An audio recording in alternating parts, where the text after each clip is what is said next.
यतीन्द्रप्रवणं वन्दे रम्यजामातरं मुनिं लक्ष्मीनाथसमारम्भां नाथयामुनमध्यमाम् अस्मदाचार्यपर्यन्तां वन्दे गुरुपरम्परां यो नित्यमच्युतपदाम्बुजयुग्मरुक्मं व्यामोहतस्तदितराणि तृणाय मेने अस्मद्गुरोर्भगवतोऽस्य दयैकसिन्धोः रामानुजस्य चरणौ शरणं प्रपद्ये मातापिता युवतयस्तनया विभूतिः सर्वं यदेव नियमेन मदन्वयानाम् आद्यस्य नः कुलपतेर्वकुलाभिरामं श्रीमत्तदङ्घ्रियुगलं प्रणमामि मूर्ध्ना भूतं सरश्च महदाह्वयभट्टनाथ श्रीभक्तिसारकुलशेखरयोगिवाहान् भक्ताङ्घ्रिरेणुपरकालयतीन्द्रमिश्रान् श्रीमत्पराङ्कुशमुनिं प्रणतोऽस्मि नित्यम्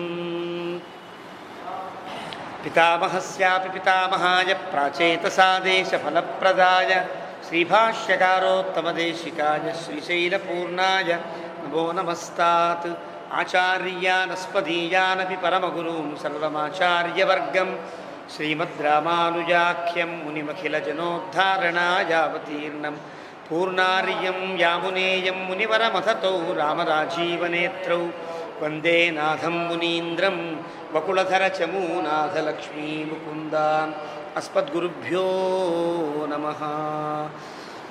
शुक्लाम्बरधरं विष्णुं शशिवर्णं चतुर्भुजं प्रसन्नवदनं ध्यायेत् सर्वविघ्नोपशान्तये यस्य द्विरदवक्त्राद्याः पारिषद्याः परश्शतं विश्वक्सेनं तमाश्रये ज्ञानानन्दमयं देवं निर्मलस्फटिकाकृतिम् आधारं सर्वविद्यानां हयग्रीवमुपास्महे अभङ्गुरकलादान स्थूललक्षत्वमीयुषे तुङ्गाय महसे तस्मै तुरङ्गाय मुखे नमः।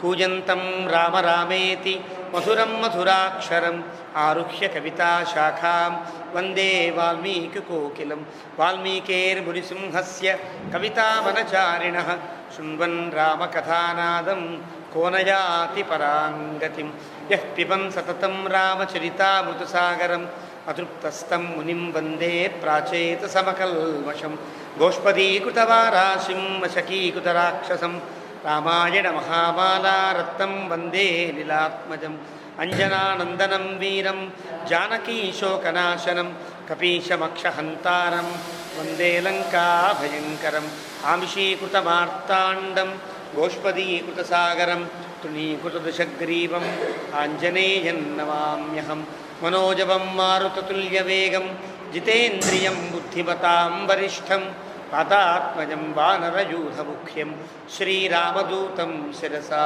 नमामि। उल्लङ्घ्य सिन्धोः सलिलं सलीलं यः शोकबन्धिं जनकात्मजायाः आदाय तेनैव ददाह लङ्कां नमामि तं प्राञ्जलिराञ्जनेयम्। आञ्जनेयवतिपाटलाननं काञ्चनाद्रिकमनीयविग्रहं पारिजाततरुमूलवासिनं भावयामि पवमाननन्दनं यत्र यत्र रघुनाथकीर्तनं तत्र तत्र कृतमस्तकाञ्जलिं बाष्पवारि परिपूर्णलोचनं मारुतिं नमत राक्षसान्तकं वेदवेद्ये परे पुंसि जाते दशरथात्मजे वेदः प्राचेतसादासीत् साक्षाद्रामायणात्मना चरितं रघुनाथस्य शतकोटिप्रविस्तरम् एकैकमक्षरं प्रोक्तं महापातकनाशनं शृण्वन् रामायणं भक्त्या यः पादं पदमेव वा स याति ब्रह्मणस्थानं ब्रह्मणा सदा। वाल्मीकिगिरिसम्भूता रामसागरगामिनी पुनाति भुवनं पुण्या रामायणमहानदी श्लोकसारसमाकीर्णं सर्गकल्लोलसङ्कुलं काण्डग्राहमहामीनं वन्दे रामायणार्णवं यः कर्णाञ्जलिसम्पुटैः अहरः सम्यक् पिबत्यादरात् वाल्मीकेर्वदनारविन्दगलितं रामायणाख्यं मधु जन्मं व्याधिजराविपत्तिमरणैः अत्यन्तसोपद्रवं संसारं सविहाय गच्छति पुमान् विष्णोः पदं शाश्वतं तदुपगतसमाससन्धियोगं सममधुरोपनतार्थवाक्यबद्धं रघुवरचरितं मुनिप्रणीतं दशशिरसश्च पदं निशामयध्वं श्रीराघवं दशरथात्मजमप्रमेयं సీతాపతిం రఘుకులాన్వయరత్నదీపం ఆజానుబాహువరవిందదలాయతాక్షం రామం నిశాచర వినాశకరం నమామి. వైదేహీ సహితం సురద్రుమతలే హైమే మహామండపే మధ్యే పుష్పకమాసనే మణిమయే వీరాసనే సుస్థితం అగ్రే వాచయతి ప్రభంజనసుతే తత్వం మునిభ్యః పరం వ్యాఖ్యాంతం భరతాదిభిః పరివృతం రామం భజే శ్యామలం. వామాంకశ్చిదజానకిం పరిలసత్కోదండదండం కరే చక్రంచోర్ధ్వకరేణ బాహుయుగళే శంఖం శరం దక్షిణే బిభ్రాణం జలజాతపత్రనయనం భద్రాద్రిమూర్ధ్ని స్థితం కేయూరాదివిభూషితం రఘుపతిం సౌమిత్రియుక్తం భజే. ఆపదామపహర్తారం దాతారం సర్వసంపదాం లోకాభిరామం శ్రీరామం భూయో భూయో నమామ్యహం. తపస్వాధ్యాయనిరతం తపస్వీ వాగ్విదాంబరం నారదం పరిపప్రచ్ఛ వాల్మీకిర్మునిపుంగవం. ధర్మాత్మా సత్యసంధశ్చ రామో దాశరథిర్యది పౌరుషే చ ప్రతిద్వంద్వః శరైనం జహి రావణి. సకృదేవ ప్రపన్నాయ తవాస్మీతి చ యాచతే అభయం సర్వభూతేభ్యో దదామ్యేతద్వ్రతం మమ. ధ్యాయే భద్రాద్రివైకుంఠరామం సీతారమాన్వితం శంఖచక్రధనుర్బాణధరం సౌమిత్రిసేవితం. శ్రీరామాయ నమః. శ్రీమతే రామానుజాయ నమః.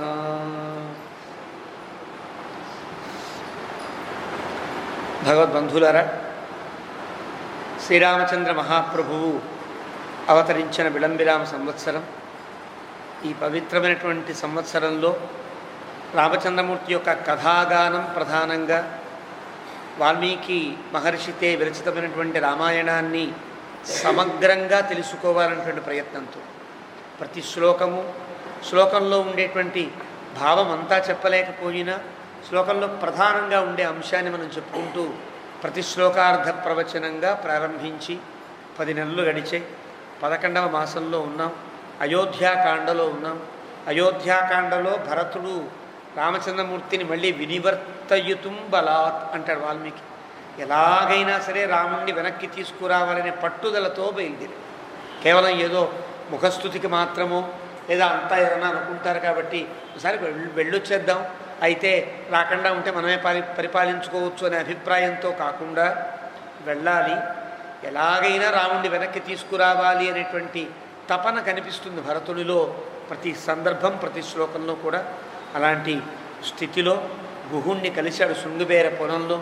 గుహుడు కాస్త అనుమానించినట్టుగా అనుమానించిన భరతుని యొక్క హృదయాన్ని గుర్తించిన వాడై భరతునికి ఆనాటి సందర్భాన్నంతా వివరించాడు. ఆ వివరించిన తరువాత రామచంద్రమూర్తి యొక్క సేవలో లక్ష్మణుడు ఎంత గొప్పవాడో కదా అంటూ చెప్పాడు. చెప్పడంలో కూడా చిన్న రాజకీయం లేకపోలేదు. నీవు కేవలం రాముణ్ణి వెనక్కి తీసుకురావడానికి మాత్రమే ప్రయత్నం చేస్తున్నావు. రాముడు వెనక్కి వస్తే నీవు రాముడు అయోధ్యలో సుఖంగా ఉంటారు. కానీ లక్ష్మణుడికి ఆస్వార్థం కూడా లేదు. రాముడు ఎక్కడ ఉంటే అక్కడ, ఎక్కడికి వెళితే అక్కడే సేవ చేసుకోవడానికి, అంటే అడవిలో కూడా రాముణ్ణి వెన్నంటి ఉండేటట్లుగా ఉండే సద్భావము కలిగిన వాడు లక్ష్మణుడు అంటూ నీకంటే లక్ష్మణుడు చాలా గొప్పవాడు సుమా అని చెప్పాడు. చెబితే కూడా ఏదన్నా ఈర్ష్య అసూయ భరతునిలో కనిపిస్తుందేమో అని చూచాడు.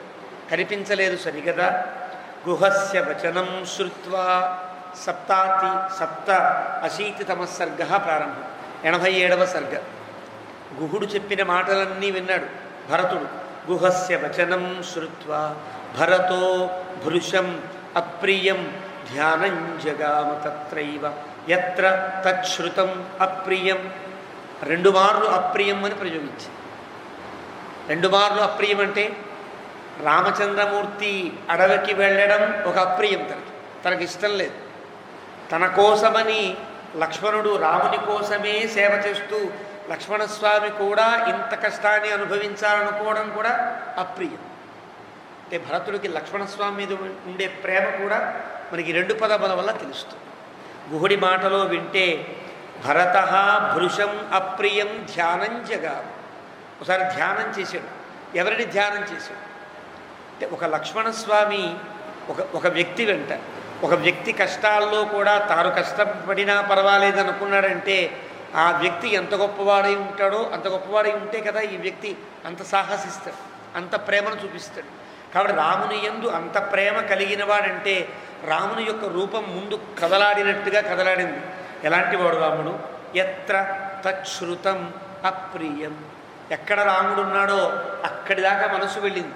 అక్కడ రాముడు మళ్ళీ తన ముందు కనిపిస్తున్నాడు. రాముడు కనిపిస్తూ ఉంటే మాట్లాడతాడు సుకుమార. దీని ఏమంటారంటే సమాధి అని అంటారు, సమాధి స్థితి అని అంటారు.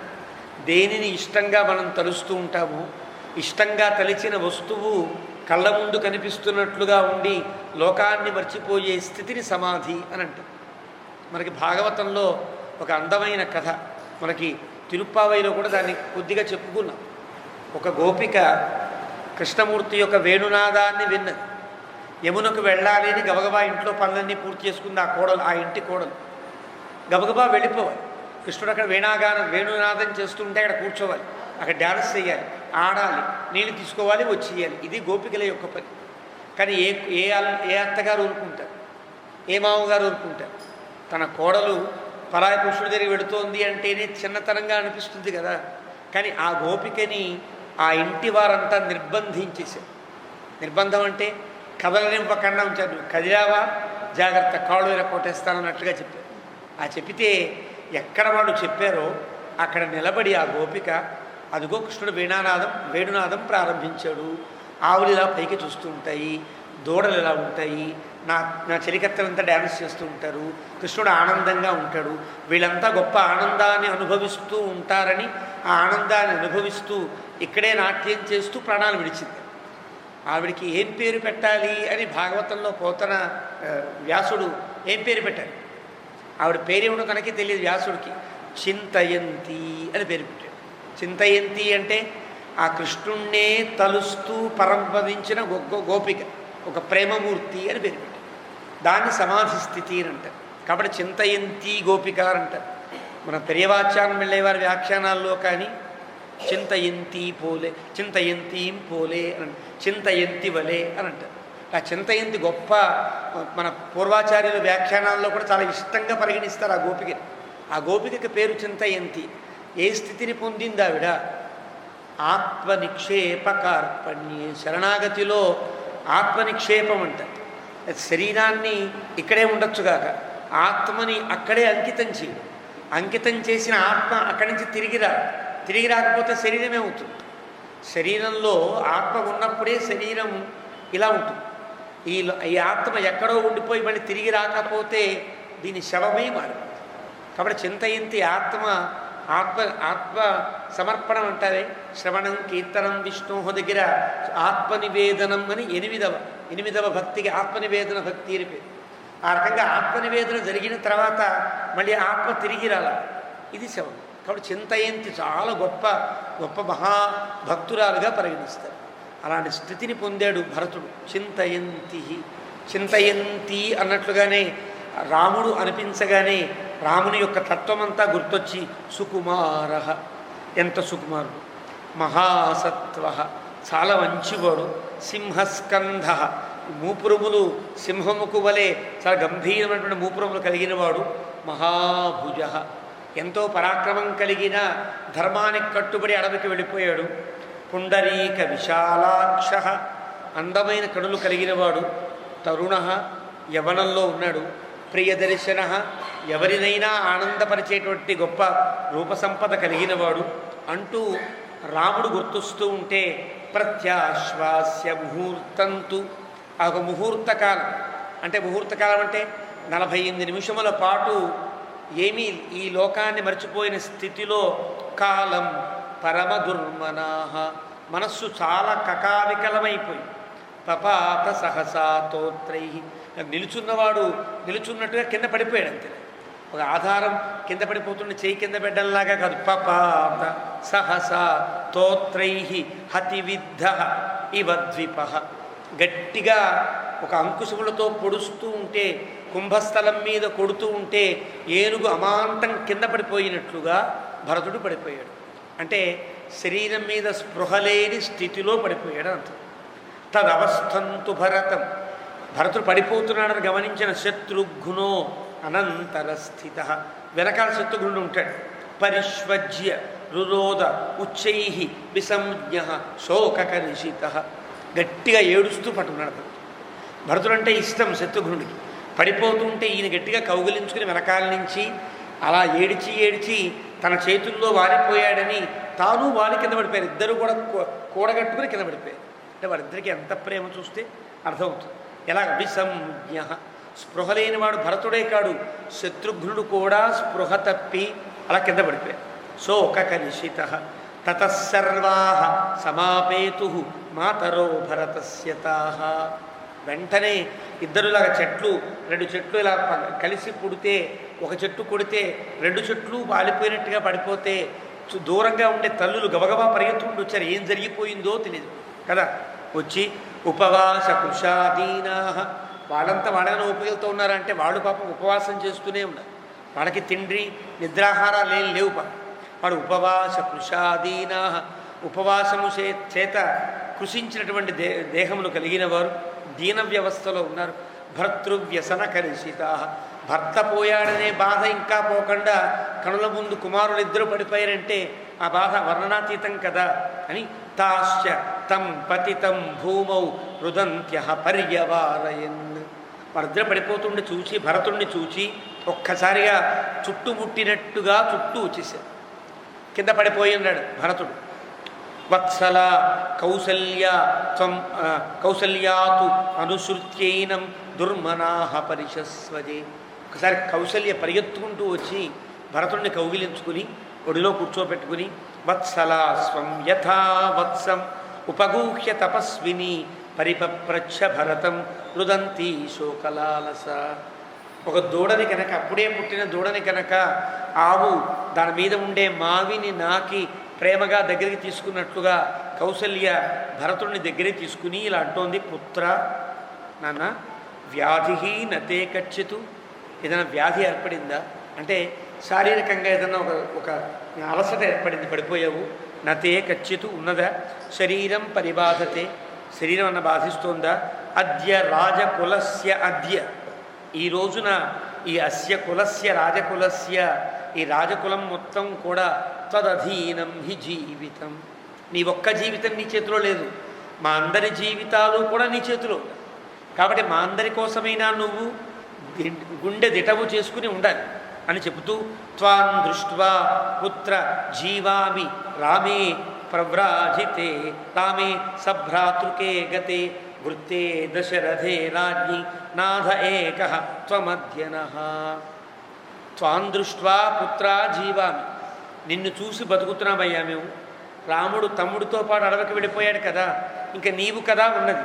నీవు గనక లేకపోతే తండ్రి దశరథుడు వెళ్ళిపోయి రాముడు లేక నీవు గనక మాకు దూరమైతే నాథ ఏకః త్వం అద్యనః, మా అందరికీ ఒకే ఒక్క నాథుడవు నీవే. కౌసల్య అంటూ నాథుడు అనే పదములకు అర్థమేంటి? నాథ రక్షక అని అర్థం. సందర్భానుగుణంగా పదములకు అర్థం చెప్పలేకపోతే చిదంబరంగా లాంటి పుస్తకంలో అయిపోతుంది.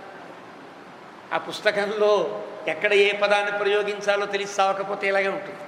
కాబట్టి ఆ పదమును నాథ అనే పదమును అక్కడ నువ్వే నాకు భర్తవీని తల్లి అన్నట్టుగా ఉంటుంది. కాదది నాథ రక్షక, రక్షకుడు అని అర్థం. నీవే రక్షకుడవు, నీవు తప్ప రక్షకులు లేరు. ఇక్కడ కచ్చిన్ను లక్ష్మణే పుత్ర అనా, ఏదైనా లక్ష్మణస్వామికి ఏదైనా జరిగిందని వార్త వచ్చిందా అంటే వీళ్ళంతా కూడా గుహుడితో మాట్లాడుతున్నాడు కదా, గుహుడితో మాట్లాడుతూ ఉంటే వీళ్ళు కాస్త దూరంగా ఉన్నారు. గుహుడేమైనా చెప్పాడేమో అని కౌశల్య కనిపించిన లక్ష్మణస్వామికి ఏదైనా జరిగిద్దా? వీళ్ళు మాట్లాడుకుంటే లక్ష్మణస్వామి గురించే మాట్లాడుకుంటున్నా కదా. లక్ష్మణస్య సద్భావం, లక్ష్మణుడు ఎంత గొప్పవాడో కదా, లక్ష్మణుడు చాలా గొప్పవాడు, నీకంటే గొప్పవాడు అంటున్నాడు గుహుడు. భరతుడు కూడా అబ్బా మా తమ్ముడు ఎంత గొప్పవాడు అనుకుంటున్నాడు. ఈ స్థితిలో కౌశల్యకి లైట్గా వినిపిస్తాయి మాట, లక్ష్మణ లక్ష్మణ వినిపిస్తున్నాయి. ఇక్కడ ఆవిడనుకుంది లక్ష్మణస్వామికి అయినా జరిగిందా? కిన్ను లక్ష్మణ కిన్ను కచ్చిన్ను లక్ష్మణే పుత్ర శృతం కించిత్ అప్రియం. లక్ష్మణస్వామికి ఏదైనా ఆపద జరిగినట్టు విన్నావా నాయన? లేదా పుత్రేవా, రామునికి ఏదన్నా ఆపద జరిగిందా?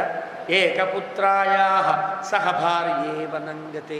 నాకు ఒక్క కొడుకురా రాముడు, రాముడికి ఏదైనా జరిగిందా అంటూ మళ్ళీ కౌసల్య భరతునితో బాధపడుతుంది. ఆ బాధపడే స్థితి. సముహూర్తం సమాశ్వాస్య. ఆ కౌసల్య ఏడుస్తూ ఉంటే బాగా ఏడుపు వచ్చిందేమో, ఒక ముహూర్త కాలం దాన్ని జాగ్రత్తగా గట్టిగా అదిమి పెట్టుకుని రుదన్నేవ మహాయశాహ ఏడుస్తూనే ఇలా అంటున్నాడు, కౌసల్యాం పరిశాంత్వ్య ఇదం గుహం వచనమబ్రవీత్. ఆపుకుని ఆ బాధని కౌసల్యని ఓదారుస్తున్నవాడై గుహుడు చెప్పిన మాటలుగా చెప్తున్నాడు. గుహునితో ఇలా చెప్తున్నాడు, గుహుని గూర్చి ఇలా మాట్లాడుతున్నాడు. ఏమని? భ్రాతామే క్వావసద్రాత్రౌ. మళ్ళీ కొంచెం టాపిక్ డైవర్ట్ చేయాలి కదా. అంటే ఏంటి, రాముడు బాగానే ఉన్నాడు, లక్ష్మణస్వామి బాగానే ఉన్నాడు అని చెప్పితే అది సందర్భం పొడిగించినట్టు అవుతుంది కదా. కౌశల్యని ఓదార్చి, గుహ మా అన్నయ్య ఎక్కడ పడుకున్నాడు, మా తమ్ముడు ఎక్కడ పడుకున్నాడు, వాళ్ళు ఏం తిన్నారు, ఆ కథ చెప్పవా అని అడిగాడు. అంటే ఈ కథ చెప్తూ ఉంటే కౌశల్య కూడా ఆ ట్రాక్లో ఉండి అమ్మ రాముడు బాగున్నాడు, లక్ష్మణస్వామి బాగున్నాడు, ఇంకేం కష్టం లేదు అనుకుంటుందని భరతుడు మాట మార్చి భ్రాతామే క్వా వసద్రాత్రౌ. రాత్రి యందు మా అన్నగారు ఎక్కడ పడుకున్నారు, క్వ సీత సీతమ్మ ఎక్కడ పడుకుంది, క్వచ లక్ష్మణ లక్ష్మణుడు ఎక్కడ పడుకున్నారు. అంటే ముగ్గురు క్షేమంగా ఉన్నారనే మాట కౌశల్యకి తెలిసిపోయింది. అశ్వపచ్చయనే కస్మిన్ కిం భుక్త్వా గుహశంసమే. మనిషికి రెండే కదా ప్రధానమైనవి. నిత్య జీవనంలోకి నిద్ర ఆహారము రెండు ప్రధానం. అడవిలోకి వచ్చారు, ఇంకో యాక్టివిటీ ఏమి ఉండదు, ఇంకో కార్యకలాపాలే ఉండవు కదా. కాబట్టి ఎక్కడ పడుకున్నారు, పాప ఏం తిన్నారయ్యా అని అడిగాడు గుహుని. శంసమి నాకు చెప్పవా. సోబ్రవీత్ భరతం హృష్ట. భరతుడితో చాలా ఆనందంగా చెప్తున్నాడు గుహుడు. హృష్ట ఆనందంగా చెప్పాడు. నిషాదాధిపతిర్గుహ. నిషాధులకు అధిపతి అయినటువంటి గుహుడిలా మాట్లాడుతూ యద్విధం ప్రతిపేదేచ రామే ప్రియహితే అతిథౌ. నిజానికి గుహుడు ఎక్కువ ఇక్కడ ఎందుకు ఆనందపడ్డాడు అంటే వ్యాఖ్యాతలు తెలియజేస్తారు. నిజానికి తమాషా ఏంటంటే రాముడు రాగానే గుహుడు పాపం పళ్ళు పట్టుకొచ్చాడు, కందమూలాలు పట్టుకొచ్చాడు. తినవా అని అడిగాడు. తినకూడదని ఏం లేదు నియమం, కానీ రాముడు అక్కడ నేను తినకూడదు, నేను విడిగా మంచినీళ్ళు తాగుతాను, ఇవాళ ఏం తినను అంటాడు. అందరికీ సందేహం కలిగింది. ఒక వ్యాఖ్యాత అయితే అంత్యజాతీయుడు కావడం వల్ల రాముడు అతని దగ్గర అన్నాన్ని ముట్టుకోలేదు అని చెప్పారు. మరి ఇతర జాతి కంటే నీచమైన జాతి శబరి జాతి. శబరి దగ్గర తిన్నాడు కదా అంత తర్వాత. మరి ఎందుకు జరిగింది ఈ సంఘటన? జరిగిన సంఘటన అంటే ఇతను రాజుగా ఇచ్చే ప్రయత్నం చేశాడు గుహుడు. రాజులా నీ సైన్యం మొత్తానికి ఆహారం పెడతా, నీకు తెచ్చా అన్నట్టుగా. అంటే ఆ ఆహారంలో కొంచెం అహంకృతి కలిసి అదిగాక అయోధ్య నుంచి ఎంతో దూరం రాకుండానే ఇదిగో అన్నం అంటే అదిగో తినేస్తే ఇంకా ఈయన ఉపవాసాలు ఏం చేస్తాడు, అడవిలో ఏముంటాడు అనే అభిప్రాయం కలగకూడదు ఎవరికి కదా. కాబట్టి ఒక్క రాత్రిలో ఏం లేదయ్యా, ఆకలి ఏం లేదు, తినవలసిన అవసరం కూడా లేదు, మంచినీళ్ళు తాగి ఉంటా అని ఆ రోజు మంచినీళ్ళు తాగే ఉన్నాడు. మరి గుహుడికి ఏం కావాలి? కుంచిత్తుగా కోపం రావాలి. నేను తెచ్చిన ఆహారాన్ని కావాలని రాముడు తిరస్కరించాడని కోపం రావాలి. కానీ ఆ సందర్భాన్ని చెబుతుడు ఇక్కడ హృష్ట అంటే ఆనందించి మరీ చెప్తున్నాడు గుహుడు. అంటే రాముని చేసినటువంటి ఆ విధానం కూడా నచ్చింది గుహుడికి. అంటే అర్థం రాముని యొక్క మానసిక స్థితిని బాగా గుర్తించినారు వీరంతా కూడా. ఎక్కడ ధర్మం తప్పకుండా ఉండాలో, ఎక్కడ ఆహారాన్ని స్వీకరించాలో, ఎక్కడ స్వీకరించకూడదో, ఎక్కడ స్వీకరించవలసిన అవసరం లేదో ఇదంతా కూడా నేను నిర్దుష్టంగా నిర్ణయంగా నేను ఉండగలుగుతా అని చెప్పడం కోసం గుహుడికి కూడా ఒక సూచన చేసినట్టుగా చేశాడు. కాబట్టి ఇక్కడ హృష్ట గొప్ప అతిథయ్య నాకు వచ్చినవాడు, రాముడు గొప్ప అతిథిగా నాకు వచ్చాడు. అలాంటి అతిథి వస్తే ప్రియహితే రామే, ప్రియము హితము సమకూర్చే అతిథి నాకు వచ్చినప్పుడు ఎంత ఆనందం కలిగింది. నేను ఏం చేశానో తెలుసునా? అన్నం ఉచ్చావచం భక్షా ఫలాని వివిధాని చ రామాయ అభ్యవహారార్థం బహుచ ఉపహృతం మయ. రకరకాల అన్నములు తెచ్చా. ఉచ్చావచం మంచి కాస్ట్లీ అన్నాలు తెచ్చా, మామూలు అన్నాలు తెచ్చా. అంటే కాస్ట్లీ అన్నాలంటే చాలా విలువైన ధాన్యముతో వండిన అన్నములు ఉచ్చ అవచం. అవచం సామాన్యంగా దొరికే అన్నం ఉంటుంది. మనం బాస్మతి రైసు ఆ రైసు ఇప్పుడు అంటున్నాం కదా. అప్పట్లో కూడా నీవార ధాన్యమని, వేణుధాన్యమని, ముద్గర ధాన్యమని ఉండేవి. అవి చాలా విలువైనటువంటి ధాన్యములుగా ప్రకటించారు. అలా విలువైన ధాన్యంతో చేసిన అన్నము పట్టుకొచ్చారు రాముడి కోసం. సామాన్యంగా రోజు అందరూ తినేటువంటి అన్నము పట్టుకొచ్చారు. అన్నం ఉచ్చావచం. అంతేనా? భక్షా, ఇంకా పిండి వంటలు చేసుకుని గారెలు బూరెలు చాలా చేసుకుని వచ్చారు. వివిధాని చ ఫలాని, పండ్లు తెచ్చారు. ఇవన్నీ రామాయ అభ్యవహారార్థం బహుచ.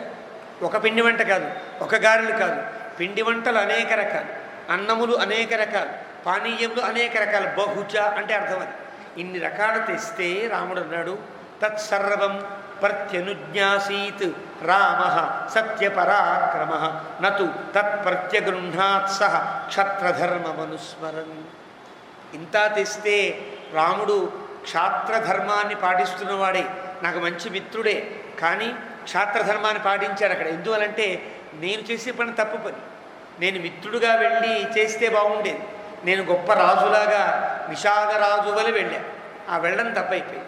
కాబట్టి రాజులా వచ్చావు కాబట్టి నేను రాజులా ఉండేవాడిని, నీ దగ్గర స్వీకరించకూడదనే ధర్మ సూక్ష్మాన్ని పాటిస్తున్న రాముడు నేను ఇచ్చిన అన్నాన్ని తినలా, నేను తెచ్చిన వస్తువులు ఏమీ తినకుండా క్షత్రధర్మం అనుస్మరన్, క్షాత్రధర్మాన్ని పాటిస్తున్నవాడై నతు తత్ ప్రత్యగృహ్ణాత్, దాన్ని స్వీకరించల. నహి అస్మాభి ప్రతిగ్రాహ్యం సఖే దేయంతు సర్వదా. ఏమన్నాడు తెలుసునా?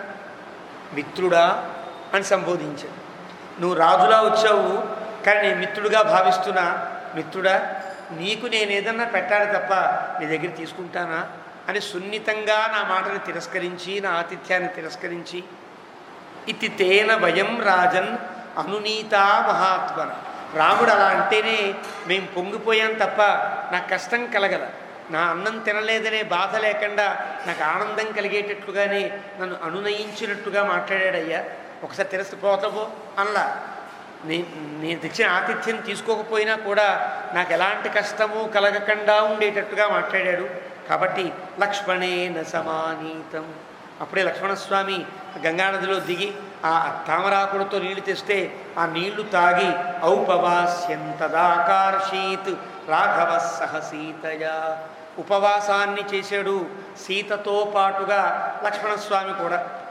వీళ్ళ ముగ్గురు రాత్రి మంచినీళ్లు తాగి పడుకున్నారయ్యా అని చెప్పాడు. ఇది ఆనందంగానే చెప్పాడు. కారణం ఒక్కరోజే రాముడు ఆ రోజు ఉపవాసం చేయవలసిన అవసరం ఉన్నది. పట్టాభిషేకం నాడు కూడా పట్టాభిషేకం అయితే ఆ రాత్రి ఉపవాసం చేయాలి. పట్టాభిషేకానికి ముందు ఉపవాసం, పట్టాభిషేకం నాడు ఉపవాసం జరుగుతుంది. అంటే ఆ రోజు ఉపవాసం చేయాలని సంకల్పించుకున్న సంకల్పానికి ఏమాత్రం తేడా లేకుండా ఆ రాత్రి కూడా రాముడు ఉపవాసం చేశాడు. అది రాముని యొక్క ధర్మం. అలా చేశాడు. కాబట్టి సీత చేసింది తతస్తు జలశేషేన. రాముడు తాగగా మిగిలినటువంటి ఆ జలాన్ని లక్ష్మణస్వామి తాగి ఆయన అకరోతు తదా, ఆయన కూడా ఉపవాసాన్ని చేశారు. వాగ్యతాస్తే త్రయ సంధ్యాం సముపాసత సంహితా.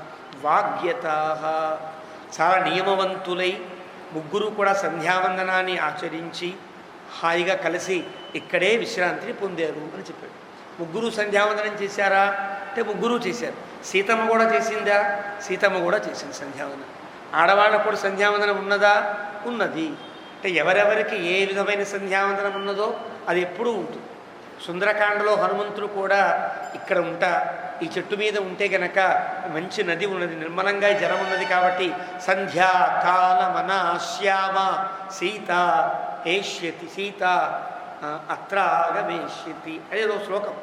అంటే సీత సంధ్యా సమయం అవుతోంది కాబట్టి ఇక్కడికి వచ్చి సంధ్యావందనం చేసుకుంటుంది అని హనుమంతుడు అనుకుని అక్కడ ఆ చెట్టు మీద నివాసం ఉన్నాడు కదా. అంటే సంధ్యావందనం అనేది పురా కల్పేతు నారీణాం మౌంజీబంధనమిష్యతే. ఇది గౌతమ స్మృతి. పూర్వకల్పంలో స్త్రీలకు ఉపనయనము, తద్వారా సంధ్యావందనము, తద్వారా వేదాధ్యయనము ఉండేవి. తరువాత కాలంలో కొన్ని కారణాలు దృష్టిలో పెట్టుకుని మీరు ఇవి చేయనవసరం లేదు అని చెప్పడం జరిగింది. సీతా త్రేతాయుగం నాటికి ఉత్తమమైనటువంటి స్త్రీలంతా కూడా సంధ్యావందనాన్ని ఆచరించేవారు. సంధ్యావందనాన్ని ఆచరించడంలో విధానం ఎప్పటికీ ఉంది. ఈనాడు భారతీయులైనటువంటి వారు కూడా కేవలం బ్రాహ్మణులు, క్షత్రియులు, వైశ్యులు కాకుండా అందరూ కూడా ఉదయం 6 గంటలకి, మధ్యాహ్నం 12 గంటలకి, సాయంకాలం 6 గంటలకి ఒక 5 నిమిషముల సేపు భగవద్ధ్యానం ఇష్టదైవం చేయడమే సంధ్యావందనం. సంధ్య అంటే కాలములో ఉండేటువంటి ఒక సంధికాలం. సంధౌ భవ సంధ్య అంటారు. సంధికాలం ఎక్కడ ఏర్పడుతుంది? రాత్రి నుండి పగలకి సంధిక, పగల నుండి రాత్రికి సంధిక, మధ్యలో పగటికి మధ్యలో సంధికాలం. ఈ 3 సంధ్యలు ఏర్పడతాయి. ఈ 3 సంధ్యలలో భగవద్ధ్యానం చేయుట ఎవ్వరికైనా ఉన్నదే. కాబట్టి అందరూ కూడా మాకు ఇలా లేదండి, మాకు సంధ్యావందనం లేదనుకోవడానికి వీల్లేదు. ఈనాడు ఇతర మతస్థులు ఒక సమయం కాగానే జేబురుమాల కింద వేసి ప్రార్థన చేసినట్లుగా అందరూ కూడా 6, 12, 6 ముద్దంకిగా భారతీయులంతా మళ్ళీ సంధ్యావందనాన్ని ప్రారంభించడం అనేది ఎప్పటికైనా అవసరం, అందరూ చేయవలసింది. అంటే ఆ సమయం కేవలం భగవద్ధ్యానం కోసమే ఏర్పడ్డ సమయము అని అంటారు. అంటే అలాంటి సీత కూడా తనకి తగినట్లుగా సంధ్యావందనాన్ని ఆచరించింది అని గుహుడు చెప్పాడు. సౌమిత్రైతే తతః పశ్చాత్ అకరోతు స్వాస్తరం శుభం స్వయమానీయ బర్హీంషి క్షిప్రం రాఘవ కారణాత్. రామచంద్రమూర్తి కోసమని గబగబా అక్కడ మంచి మెత్తటి గడ్డి పట్టుకొచ్చి, ఆకులు పట్టుకొచ్చి గబగబా లక్ష్మణస్వామి మేము చూస్తుండగా చాలా తర్ఫీజ్ అయిన వాడిలాగా, అంటే అడవిలో బతకడం నేర్చిన వాడిలాగా వచ్చి రాముడికి పక్క తయారు చేశాడు. ఆశ్చర్యం కలిగించింది. ఎక్కడ ఈయనకి అలవాటు. విశ్వామిత్ర వెంట వెళ్ళినప్పుడు విశ్వామిత్రుడు నేర్పాడు, ఈ గడ్డి బాగుంటున్నాయి పడుకోవడానికి, ఈ గడ్డి ఇలా వేసుకుంటే కనుక ఎలాంటి ఇబ్బంది ఉండదు. కొన్ని గడ్డి వేసుకోకూడదు, కొంత గడ్డి శరములు అంటారు, కోసుకుంటాయి, కొన్ని గడ్డి మెత్తగా ఉంటుంది. ఇవన్నీ ఆయన నేర్పాడు. కాబట్టి వాళ్ళకి ఆ 1 నెల రోజుల పాటు విశ్వామిత్రుడు వెంట ఉన్నప్పుడు ఏ గడ్డి పరుచుకుని పడుకోవాలో లక్ష్మణస్వామికి బాగా గుర్తు. అప్పుడు కూడా రాముడికి లక్ష్మణస్వామి సేవ చేశాడు. చిన్న పిల్లాడిగా 12 ఏళ్ల పిల్లవాడు, 13 ఏళ్ల పిల్లవాడు, ఇద్దరూ 13 ఏళ్ల వాళ్ళే, ఓ రోజు తేడాలో. అంత వయసులో కూడా రామునికి ఆనాడు పక్క వేసినవాడు ఈయనే, ఈనాడు పక్క వేసినవాడు ఈయనే. అసలు ఈయనే పక్క కదా అంటారు. నివాస శయ్య ఆసన పాదుక అంశుక ఉపధాన వర్షాతపవారణాధిభి శరీరభేదై తవ శేషతాంగతై యథోచితం శేష ఇతీరితే జనై. స్తోత్రరత్నంలో యామునాచార్య స్వామి చెప్తారు, నివాసమైనా ఈయనే, పక్కైనా ఈయనే. ఆదిశేషువే కదా పక్క. కానీ రాముడు పడుకున్నప్పుడు ఎలాంటి మెత్తదనం ఉండాలో ఈయనకి తప్ప ఇంకెవరికి తెలుస్తుంది కదా. ఈ సన్నివేశాన్ని వాల్మీకి చెప్పినట్లుగా ఇక్కడ అంటాడు. సౌమిత్రిస్తూ లక్ష్మణస్వామి అయితే బర్హీంషి క్షిప్రం స్వయం ఆనీయ, తానే పట్టుకొచ్చి రాముడికి అందమైన పక్క వేశాడయ్యా. రాఘవ కారణాత్ తస్మిన్ సమావిశద్రామ, దాని ఎందుకు పడుకున్నాడు. స్వాస్తరే సహసీతయ, ఆస్తరం అంటే చాప వేసినట్టుగా ఉండేటువంటిది అని అర్థం. సీతమ్మతో పాటు పడుకున్నాడు. వారిద్దరూ పడుకోబోయే ముందు ఇద్దరి పక్కల మీద కూర్చుంటే లక్ష్మణస్వామి మంచినీళ్ళు పట్టుకు వెళ్ళి ఇద్దరి పాదములు కడిగి ఇద్దరికి ప్రదక్షిణం చేసి వెళ్ళాడయ్యా. సీత లక్ష్మణస్వామి కంటే ఎంత చిన్నది, అక్కడ చిన్నతనం వయసులో కాదు కదా, ఆవిడ ప్రజాపతి స్థానం అని అంటారు. మరిదికి ప్రజాపతి స్థానం అంటే తల్లి స్థానంలో. కాబట్టి లక్ష్మణస్వామి చిన్న పెద్ద అనే అభిప్రాయము లేకుండా పాదములు కడిగి ప్రదక్షిణము చేసి పక్కకు వెళ్ళాడు. అంటే లక్ష్మణస్వామి గొప్పతనాన్ని ఇంకా చెబుతున్నాడు గుహుడు భరతుడికి. ఇలా వెళ్ళాడయ్యా. చాలా ఆశ్చర్యం కలిగింది. ఏ తతు, రండి బయటికి రండి మీరు. ఏ తతు తతు ఇంగుళీ మూలం. ఏ తతు అంటే అర్థం అది. వీళ్ళేమో ఒక దగ్గర ఉన్నారు, వారిద్దరిని తీసుకుని వచ్చి గుహుడు మాట్లాడుతూనే ఇగో ఏ తతు నేను చెప్పినటువంటి ఇంగుదీ వృక్షం ఉంది చూసావా, ఇగో ఇదే ఇంగుదీ వృక్షం. ఇంగుదీ వృక్షం అంటే దాని గార చెట్టు అని అంటారు. చాలా గార చెట్టు, దానికి ఎక్కువ స్రవం, దాని ఏమంటారు వృక్షస్రవం అంటారు, నిర్యాసం, వృక్ష నిర్యాసం కారుతూ ఉంటుంది. అంటే ఇంగువ అంటామే, ఇంగువ వచ్చే చెట్టు లాంటి చెట్టు, చాలా చేదైన చెట్టు, దానికి గాలి చేదుగానే ఉంటుంది. దాని యొక్క పిండి కూడా ఇంగుదీ పిండితోనే కదా రాముడు దశరథునికి తర్వాత పిండ ప్రదానం చేస్తాడు. ఆ వృక్షం గార చెట్టు అంటారు. అలాంటి గార చెట్టు కింద పడుకుంటారు. అంటే గార చెట్టు అంటే చాలా చేదు గాలి, చేదు వాసన వచ్చే చెట్టు. ఇక్కడ రాముడు పడుకున్నాడు అనేప్పటికీ భరతుడి యొక్క గుండె ఎలా ఉంటుంది? ఇక్కడ మళ్ళీ బాధపడతాడు భరతుడు. ఓ ఇంగుది మూలం, ఇగో ఇదే ఇంగుది వృక్షమయ్యా, ఇదమేవచ తృణం. ఇంకో ఇంకా ఈ గడ్డిని చూసావా, ఇలాగే ఉన్నది. ఇంకా అప్పటికి వెళ్ళి సుమారు 7-8 రోజులు అయిపోయింది, 11 రోజుల దాకా అయింది. అయినా కూడా ఆ గడ్డి ఎగిరిపోకుండా మేము జాగ్రత్త పరిచాం. ఒక మహాత్ముడు కనుక ఏదైనా వస్తువు వాడారనుకో, ఆ వస్తువు తర్వాత కాలంలో కూడా జాగ్రత్త పెట్టి, ఇదిగోండి ఫలానా మహాత్ముడు వాడినటువంటి ఆ కళ్ళజోడు ఇదిగో, చెప్పులు ఇదిగో, కర్రలు ఇదిగో అని దాచినట్లుగా ఇగో ఇదే గడ్డి, ఈ గడ్డి మీదే పడుకున్నా అంటే గడ్డిని కూడా జాగ్రత్తగా రక్షిస్తున్నారన్నమాట ఈ గుహులంతా కూడా, ఈ గుహాదులంతా. ఇదే గడ్డయ్య, ఈ గడ్డి మీద పడుకున్నారు అని. యస్మిన్ రామశ్చ సీతాచ రాత్రిం తాం శయితా ఉభౌ. ఏ పక్క మీద అయితే పడుకున్నారో ఇదిగో ఆ పక్క ఇదిగో అని చూపించాడు గుహుడు. నియమ్య పృష్ఠేతు తలాంగుళిత్రవాన్ శరై సుపూర్ణౌ ఇషుధీ పరంతప మహద్ధనుస్సజ్జముపోహ్య లక్ష్మణో నిశామతిష్ఠతు పరితోస్య కేవలం. వాళ్ళిద్దరూ పడుకుంటే నియమ్య పృష్ఠేతు తలాంగుళిత్రవాన్ అంటే ధనస్సు పట్టుకుని చేతిని ఇలా బాణం మీద పెట్టుకుని లక్ష్మణుడు చాలా నియమనిష్టతో చుట్టూ తిరుగుతూనే గడిపాడు రాత్రంతా. ఎందువల్ల గడిపాడో గుహుని మాటల్లో భరతుడు కూడా అర్థమవుతుంది. నన్ను కూడా నమ్మరా లక్ష్మణస్వామి. గుహుడేమన్నాడు, నువ్వు కూడా పడుకోవయ్యా, నువ్వు అలసిపోయి వచ్చావు కదా, రాముడు సీత పడుకుంటారు, నీవే పక్కన పడుకో అంటే లక్ష్మణస్వామికి ఉండే భయం గుహుడు రాముడిని ఏదైనా చేస్తాడేమో అని భయం.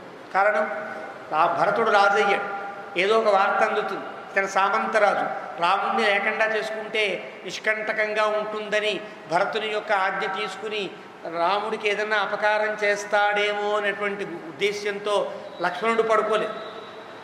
మేమేమనుకున్నాం తెలుసునా, లక్ష్మణస్వామి రాముడికి ఏదైనా అపకారం చేస్తాడేమో అని నేను లక్ష్మణుని వెంటే తిరుగుతూ పదితోస్య కేవలం నిశామతిష్ఠతి. నేను వెళ్ళి పడుకుందామా అంటే లక్ష్మణస్వామిని నమ్మబుద్ధి గలనా అంటే గుహుడికి అంత ప్రేమ. ఇలాగా నా మీద లక్ష్మణుడి మీద నాకు, మా ఇద్దరికి నమ్మకం లేక మేమిద్దరం గిరగిరా తిరుగుతూ కూర్చున్నాం రాముడి చుట్టూ. అంతేనా, మేమిద్దరు ఇలా ఉంటే మావాడంతా ఎలా ఉన్నాడు చూస్తున్నది. ఇది గుహుడికి ఆనాడు తెలీదు, ఇప్పుడు చెప్తున్నాడు. గుహుడికి తెలియకుండా కదా వాడంతా కాపలాకి వచ్చాడు. ఇప్పుడు గుహుడికి తెలిసిన తర్వాత ఏమనుకోకండి రాజుగారు, మీరేదన్నా రాముడికి చేస్తారేమో అని మిమ్మల్ని చంపేయడానికి మేము కూడా ఉన్నామండి అని గుహుడు యొక్క భటులు చెప్తే గుహుడు ఆశ్చర్యపోయాడు. అది ఇక్కడ చెప్తున్నాడు. తతస్త్వహం, ఆ తరువాత ఉత్తమ చాప బాణధృతు, నేను కూడా మంచి బాణం తీసుకుని ధనస్సు తీసుకుని స్థిత అభవం ఎత్ర తత్ర స లక్ష్మణస్వామి ఎక్కడికి వెళితే అక్కడికి వెళ్ళా. ఏ సమయంలో లక్ష్మణుడు రాముడికి ఏదన్నా చేస్తాడేమని భయంతో నేనుంటే అతంద్రిభి జ్ఞాతిభి ఆత్తకార్ముకై, నా వాళ్ళంతా ధనస్సు ఎక్కుపెట్టి నాకు బాణాలు ఎక్కుపెట్టాడు వాళ్ళంతా. అంటే అర్థం, నేను లక్ష్మణస్వామిని ఏదన్నా చేస్తే గుహుడి వల్ల రాముడికి ప్రమాదం ఉంటుందని, నా రాజైన నన్ను చంపడానికి కూడా మా వాళ్ళంతా కూడా బాణాలు ఎక్కుపెట్టి పొదల చాటు కూర్చున్నారయ్యా. అతంద్రిభి జ్ఞాతిభి ఆత్తకార్ముకై, ధనస్సులు ఎక్కుపెట్టి మరీ రాత్రంతా మా వాళ్ళంతా గడిపారయ్యా. అలాంటి మహేంద్రకల్పం పరిపాలయంస్తదా, ఇంద్రుణ్ణి దేవతలు కాపాడినట్లుగా మేము ముగ్గురం మాకు తెలియకుండా ఒకళ్ళనొకరం తెలియకుండా కాపాడుతున్నాం. ఈ పదం ప్రయోగించడానికి గల కారణం, మహేంద్రునికి 3 సేనలు ఉంటాయి. ఎలాగైతే భారతదేశానికి 3 సేనలు ఉన్నాయి కదా, త్రిదళములు అంటారు. నేవీ, ఆర్మీ, ఎయిర్ ఫోర్స్, ఈ 3 ఉంటాయి కదా. అలాగే దేవతలకు 3 రకాల ఒక దళాలు ఉంటాయి. ఒకటి గుహ్యకులు, 2 యక్షులు, 3 పిశాచులు అని అంటారు. ఈ ముగ్గురు కూడా మహేంద్రుణ్ణి రక్షించుకుంటూ ఉంటారు. ఎలాగా, గుహ్యకులకు తెలియకుండా యక్షులకి గుహ్యకులకి పడదు, మళ్ళీ వీళ్ళకి పిశాచులకి పడదు. వీళ్ళ ముగ్గురు మహేంద్రుడికి రక్షించుకుంటారు. అంటే అర్థం, గుహ్యకులు ఏదన్నా చేస్తారేమో అని యక్షులు ఏదన్నా చేస్తారేమో అని పిశాచులు ఏదన్నా చేస్తారేమో అని యక్షులు. ఇలాగా ఎవరికి వారు ఇంద్రుణ్ణి రక్షించుకున్నట్లుగా అది అర్థం. మహేంద్రకల్పం పరిపాలయంతదా, వాల్మీకి చెప్పే ప్రయోగంలో ఉండే గొప్పతనం. ఇంద్రుణ్ణి కాపాడుకున్నట్లుగా మేము కాపాడుకున్నామంటే ఇంద్రుణ్ణి కాపాడడానికి ముగ్గురు ఎలాగైతే తాపత్రయపడుతూ ఉంటారో ఆదిత్య విశ్వ వసవస్తుషిత భాస్వరాని మహారాజిక సాధ్యాశ్చ రుద్రాశ్చ విద్యాధర అప్సర యక్ష రక్షో గంధర్వ కిన్నరాహ పిశాచో గుహ్యక సిద్ధో భూతోమీ దేవయోనయ. ఈ 10 రకాలని దేవజాతులు అని అంటారు. ఈ దేవజాతులు మళ్ళీ 3 విభాగాలు. ఈ 3 విభాగాల వాళ్ళు 3 రకాల పనులు చేస్తారు. ఇందులో ఈ పిశాచ గుహ్యక యక్ష ఈ విభాగం వాళ్ళు వాళ్ళకి కాపలా కాయడమే పని. కాబట్టి ఆ ముగ్గురి దళములతో ఇంద్రుడు రక్షించబడినట్లుగా లక్ష్మణస్వామిని నుండి నేను కాపాడా గుహుడు, నా నుండి మావాడు కాపాడు, మావాడ నుండి లక్ష్మణస్వామి కాపాడుకున్నాడు. ఇలా మేము ముగ్గురము రాముడిని కాపాడుకున్నామయ్యా అని చెప్పారు. అంటే ఎంత గొప్ప సన్నివేశమో. దీన్ని అక్కడ కంటే ఇక్కడ చెప్పినప్పుడు గుహుడు చాలా అందంగా చెప్పాడు. అక్కడ గుహుడికి తెలియదు, లక్ష్మణస్వామి వెంట నేనున్నానని మాత్రమే తెలుసు. నా వెనక నన్ను చంపడానికి కూడా నా వాడు ఉన్నారని గుహుడికి కూడా తెలియదు అనమాట. తర్వాత తెలిస్తే ఆనందపడుతూ చెప్పాడు, నన్ను చంపి కూడా రాముణ్ణి కాపాడుకోవాలనుకునేంత రాముడు ప్రియుడయ్యా అని చెప్పాడు అని వాల్మీకి అయోధ్యాకాండలో 87వ సర్గని ముగించాడు. అథ 88తమ సర్గ 88వ సర్గ ప్రారంభం. తచ్చుత్వా నిపుణం సర్వం భరత సహ మంత్రిభి ఇంగుదీమూలమాగమ్య రామశయ్యామవేక్ష్యతాం.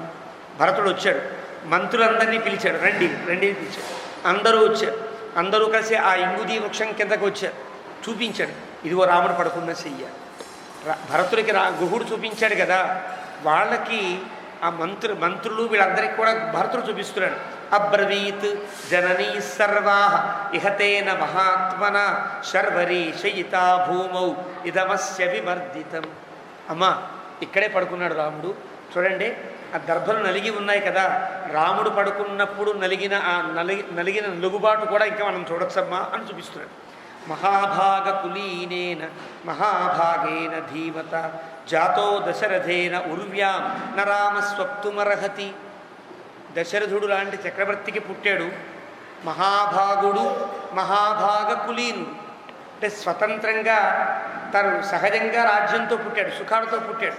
అక్కర్లా, సుఖాలతో పుట్టకపోయినా తనకుండే పరాక్రమంతో మళ్ళీ ఇన్ని సుఖములు ఇన్ని రాజ్యములు పొందగలిగిన వాడు. 2 అర్థాలు. సహజ ఐశ్వర్యవంతుడు ఒక అర్థం.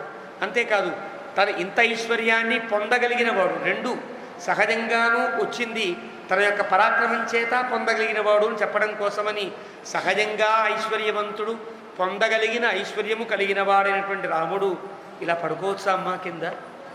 ఇలా పడుకోవడం న్యాయమేనా అని చెప్తున్నాడు. ఎవరితో? కైకేయితో చెప్తాడు. కైకేయికి తెలియాలి కదా. కైకేయి ఎప్పటికీ పాపం మారింది మనస్సు. మారినా అమ్మ ఇలా పడుకోవచ్చా రాముడు? ఎలా పడుకునేవాడు రాముడు అని చెప్తున్నాడు.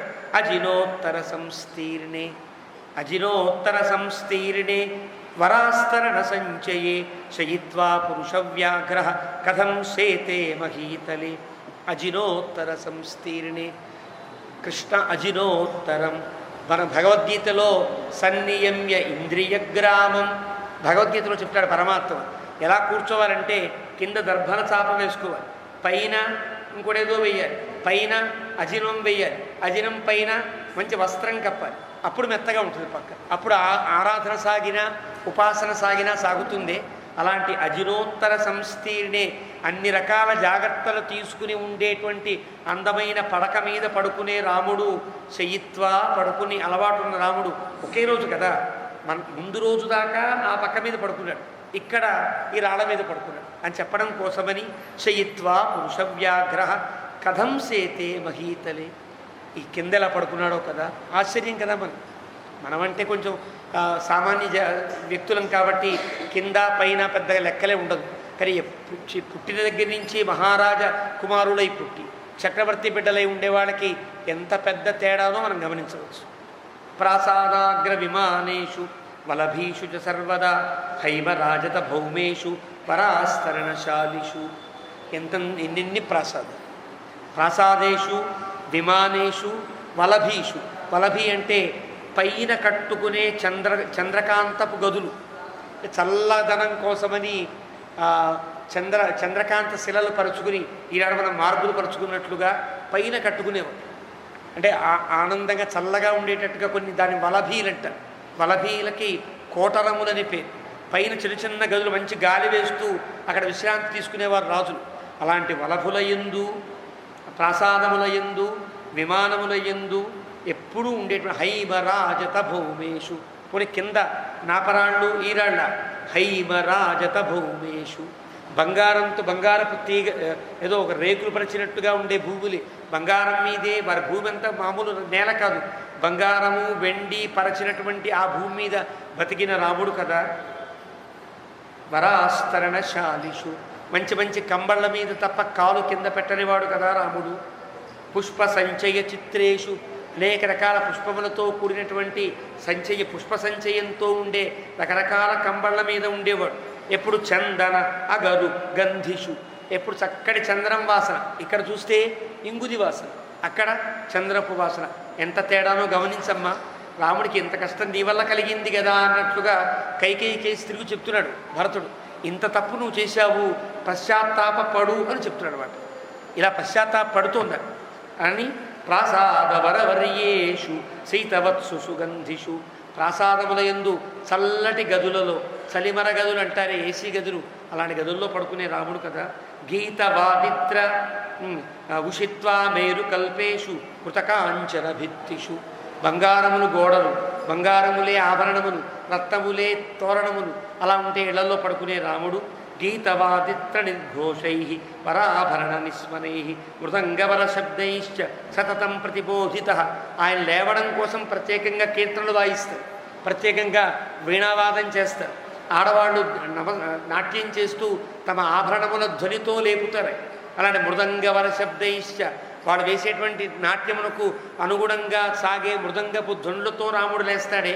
అలాంటి రాముడు ఇక్కడ సింహాల అరుపులతో, పులుల గాండ్రింపులతో, ఏనుగుల ఘీంకారములతో కదా లేవాలి. అలాంటి స్థితి ఏర్పడింది. వందిభి వందిత కాలే బహుభి సూతమాగధై గాధాభిరణురూపాభి శృతిభిశ్చ పరంతప. వందిమాగధులంతా వస్తారు. వందులు ఆ రోజు ఏమి చెయ్యాలో అది చెబుతారు. మాగధులు ఆ రోజు చెయ్యబోయే పనులని పాటలలో కట్టి పాడతారు. అంటే అర్థం, మహారాజా మీరు ఇవాళ ఈ రాజ్యానికి వెళ్ళాలి అని ఉందనుకోండి, ఆ వాక్యాన్ని వాక్యంగా చెప్పరు, అందంగా పాటలా పాడతారు. ఇలాంటి వాళ్ళు అంటే ఏ రోజుకు ఆ రోజు దినచర్యని చెప్పడానికి వీలుగా ఉండే వంది మాగధులంతా కూడా అలా పాడుతూ ఉంటే గాథాభి అనురూపాభి. గాథాభి అంటే ఇలాంటి సందర్భం ఏర్పడింది, ఇలాంటి సందర్భంలో మీ రాజుగారు మీ తాతగారు ఇలా చేశారు కాబట్టి నీవు అలాగే చేయవలసినది అంటూ కర్తవ్యాన్ని ఉపదేశిస్తున్నట్లుగా పాటలు కట్టి పాడతారు. అంటే గాథాభి అనురూపాభి అంటే అర్థం. కేవలం ఏదో పాటలు పాడతారు, అన్నమయ్య కీర్తనలో త్యాగరాజస్వామి కీర్తనలో అంటే పాడితే పాడొచ్చుగాక, అవి కాదు. ఆనాడు రాజు చెయ్యబోయే పనులన్నింటినీ కూడా మినిట్స్ ప్రోగ్రాం చెప్పినట్లుగా వాడు చెప్పకూడదు కాబట్టి పాటలలో కట్టి పాడేవి, పాటలలో కట్టి తెలిపేవి. ఆ రకమైనటువంటి స్థితిలో వాడంతా కూడా చేసేవారే. అశ్రద్ధేయ విధంలోకే న సత్యం ప్రతిభాతిమా ముఖ్యతే ఖలు మే భావ స్వప్నోజమితి మే మతి. నాకు నమ్మశక్యం కావట్లేదు. ఎలాంటి రాముడు? సత్యం ప్రతిభాతిమా, చూస్తే నిజమా అనిపిస్తుంది, కానీ నాకు నమ్మశక్యం కావట్లేదమ్మా. ముఖ్యతే ఖలు మే భావ, నా ఈ కనిపించే కంటికి కనిపించే నిజం నా యొక్క అభిప్రాయం ప్రకారంగా అబద్ధమేమో అనిపిస్తుంది. స్వప్నోయమితి మే మతి, ఇదంతా కల అయితే బాగుండు అనిపిస్తుంది. ఇదంతా నిజం కాదు, కాకూడదు, కల అయితే బాగుండమ్మా అనిపిస్తుంది నాకు. నూనం దైవతం కించితు కాలేన బలవత్తరం ఎత్ర దాశరథీ రామో భూమావేవ శయీత సహ. కాలము కంటే దైవము గొప్పది అని చెప్పడానికి ఒక్క ఉదాహరణ చాలు. రాముడు ఇక్కడ పడుకోవడం అంతే. ఎంత గొప్ప రాముడు ఇక్కడ కింద పడుకున్నాడే. కాలం కంటే దైవము బలవత్తరము అని చెప్పడానికి ఇంతకంటే గొప్ప సందర్భమే ఉంటుంది. చక్రవర్తిగా అద్భుతంగా ప్రకాశించి సుఖాలు అనుభవించవలసిన రాముడు ఒక్క రోజులో కథంతా మారి ఈ అడవిలో ఈ బొండ్ల మీద రాళ్ల మీద దర్భల మీద పడుకునేటువంటి దుస్థితి కలిగింది అంటే కాలం కంటే దైవం ఎంత గొప్పదో ఇదే ఉదాహరణ అని చెప్పాడు. విదేహరాజస్య సుత, విదేహరాజు గారి కుమార్తె సీతాచ ప్రియదర్శన. రామునికి చాలా ప్రీతిపాత్రురాలు సీత. అంతేనా? దయిత శయిత భూమౌ స్నుషా దశరథస్య చ. జనకుని కుమార్తె దశరథుని యొక్క కోడలు రామునికి భార్య. ఎంత దుస్థితి! ఇంకా రాముడికి దశరథుని కుమారుడు అనే ఒకే ఒక్క సంబంధం, జనకుడికి సీత కూతురనే సంబంధం, దశరథునికి కోడలనే సంబంధం, రాముడికి భార్య అనే సంబంధం. ఎంత సుకుమారంగా బతుకుంటుంది. రాముడికి ఏదో అలవాటు ఉంటుంది, స్త్రీలకేమో అలవాటు ఉంటుంది. అలాంటి స్త్రీ కూడా పడుకుంటే ఎంత ఎంత దుస్థితి ఇది. దయిత శయిత, ఎంత ప్రీతిపాత్రుల ఆ సీత ఇక్కడ పడుకుంది. ఇయం శయ్యా మమ భ్రాతు ఇదం హి పరివర్తితం. రాముడు ఎలా పక్కకి దొల్లుతాడో తెలుసు భరతుడికి.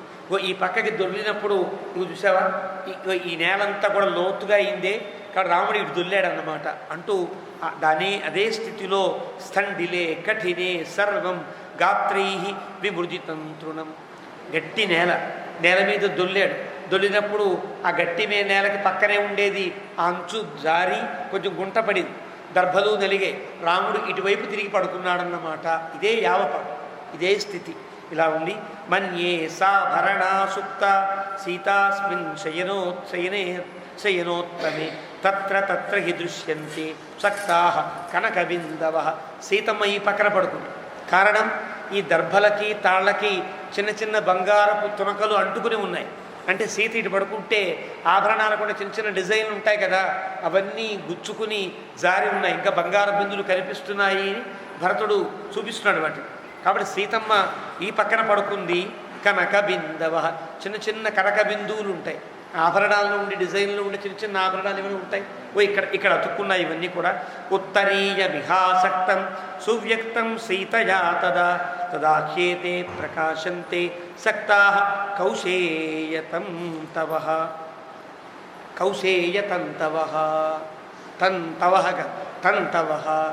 సీతమ్మ పడుకున్నప్పుడు పట్టుబట్టలు కట్టుకుంది కదా సీత. ఆ పట్టుబట్టలకు ఉండే దారము పోగులు వీటికి చుట్టుకుని లేచినప్పుడు తెగిపోయి ఉంటాయి. అవో దారబంతులు. ఈ దారములు ఈ కనక బిందువులను బట్టి చూస్తే సీతమ్మ ఇక్కడ పడుకుంది అని భరతుడు చెబుతూ మన్యే భక్తు సుఖ శయ్య ఏన బాలా తపస్విని సుకుమారి సతీ దుఃఖం నవిజానాతి మైథిలి. రాముడు బాధపడి ఉంటాడేమో తప్ప సీత ఏం బాధపడి ఉండదు. కారణం, భార్యకి భర్త సన్నిధిలో ఉన్నప్పుడు ఉండే సుఖం కంటే ఇంకా సుఖమే ఉంటుంది. తన భర్త తన పక్కనే ఉన్నాడనేటువంటి ఆనందంతో ఆవిడ హాయిగా శయనించి ఉంటుంది. బాల చిన్నపిల్ల, తపస్విని రాముడితో ఉండాలనేటువంటి దీక్ష పట్టినాడు కాబట్టి తాను సుఖంగా ఉంటుంది. సీత అలా పడుకుంటే ఎక్కువ బాధపడిన వాడెవడు? రాముడే అయి ఉంటాడు. సీత హాయిగా మా ఆయన పక్కనే పడుకుందని హాయిగా నీకు ఇబ్బంది లేదని పడుకుంది. కానీ అయ్యో సీతమ్మకి ఇలాంటి చోట పడుకోబెట్టవలసిన దుస్థితి నాకు ఏర్పడింది అని రాముడే బాధపడి ఉంటాడు. కాబట్టి సీతకి దుఃఖం ఏం తెలియదు. హా హంతా అస్మి నృశంస అహం యత్స భార్య కృతే మమ ఈదృశీం రాఘవశయ్యాం అధిశేతే హి అనాథవతు. నేనంత పాపాత్ముణ్ణి, నా వల్ల కదా ఈ దుస్థితి ఏర్పడింది. సభార్య, భార్యతో కూడి రాముడు ఇంత బాధపడ్డాడంటే నా వల్ల కదా. అంత గొప్ప నాథుడు, అందరికీ నాథుడైనటువంటి వాడు అనాథవతు, నాథుడు లేని వాడి వలె ఇక్కడ పడుకున్నాడే. సార్వభౌమ కులే జాత, గొప్ప సమ్రాట్ ఆయన. జాత సర్వలోకస్య సమ్మత, అంటే సార్వభౌమ కులంలో పుట్టాడు రాదని కాదు, ప్రజలంతా ఆయన్నే రాజుగా కోరేటువంటి గొప్పవాడు. సహజంగా రాజ్యమే వచ్చి రాజపుత్రుడు కానక్కర్లా, ప్రజలంతా ఇష్టపడితే కూడా గొప్ప రాజు అవుతాడే. ప్రజల యొక్క ఇష్టము ఉంది, సహజంగా ఏర్పడ్డ ఐశ్వర్యము ఉన్నది. సర్వలోక ప్రియ, అందరికీ ప్రియుడే. అలాంటి వాడు త్యక్త్వా రాజ్యం సుఖం అనుత్తమం, రాజ్యాన్ని విడిచి సుఖాన్ని విడిచి ఇక్కడి దాకా రావడం అనేదే ఒక అద్భుతమైన అంశం కదా. కథమిందీవరస్యాము, ఎంత గొప్ప త్యాగం చేశాడు రాముడు. రక్తాక్ష ప్రియదర్శన సుఖభాగి న దుఃఖార్హ శయితో భువి రాఘవ. అంత సుకుమారమైనటువంటి నీలిమేఘశ్యాముడైనటువంటి రాముడు, అందరికీ ఇష్టమైన రాముడు, ఎర్రటి కడులు కలిగినటువంటి రాముడు ఇక్కడ పడుకుని ఎంత బాధపడి ఉంటాడో కదా. ధన్య ఖలు మహాభాగ. నిజంగా లక్ష్మణుడు చాలా గొప్పవాడు. గుహుడు చెప్పాడు కదా, ఇప్పుడు మళ్ళీ గుహునికి ఆనందం కలిగించేటట్టుగా భరతుడు అంటున్నాడు. నిజంగా లక్ష్మణుడు చాలా గొప్పవాడు, ధన్యుడు ఆయన. లక్ష్మణ శుభలక్షణ, శుభలక్షణములు కలిగినవాడు. భ్రాతరం విషమే కాలే యో రామమునువర్తతే. ఇలాంటి స్థితిలో కూడా రాముడికి ఇంత ఆపద కలిగితే కూడా ఆపదలో తను భాగస్వామ్యాన్ని పొందని అవసరము లేకపోయినా రాముని వెంట వచ్చి రాముడికి సేవ చేసుకుంటూ ఉన్నాడంటే లక్ష్మణస్వామి కంటే ధన్యాత్ముడు లోకంలో ఇంకెవరు ఉంటారు? సిద్ధార్థ ఖలు వైదేహి పతింయా అనుగతావనం వయం సంశయితా సర్వే హీనాస్తే నమహాత్మన. సీతమ్మ అదృష్టవంతురాలు, ఎవరు మనం దురదృష్టవంతులం ఎవరు?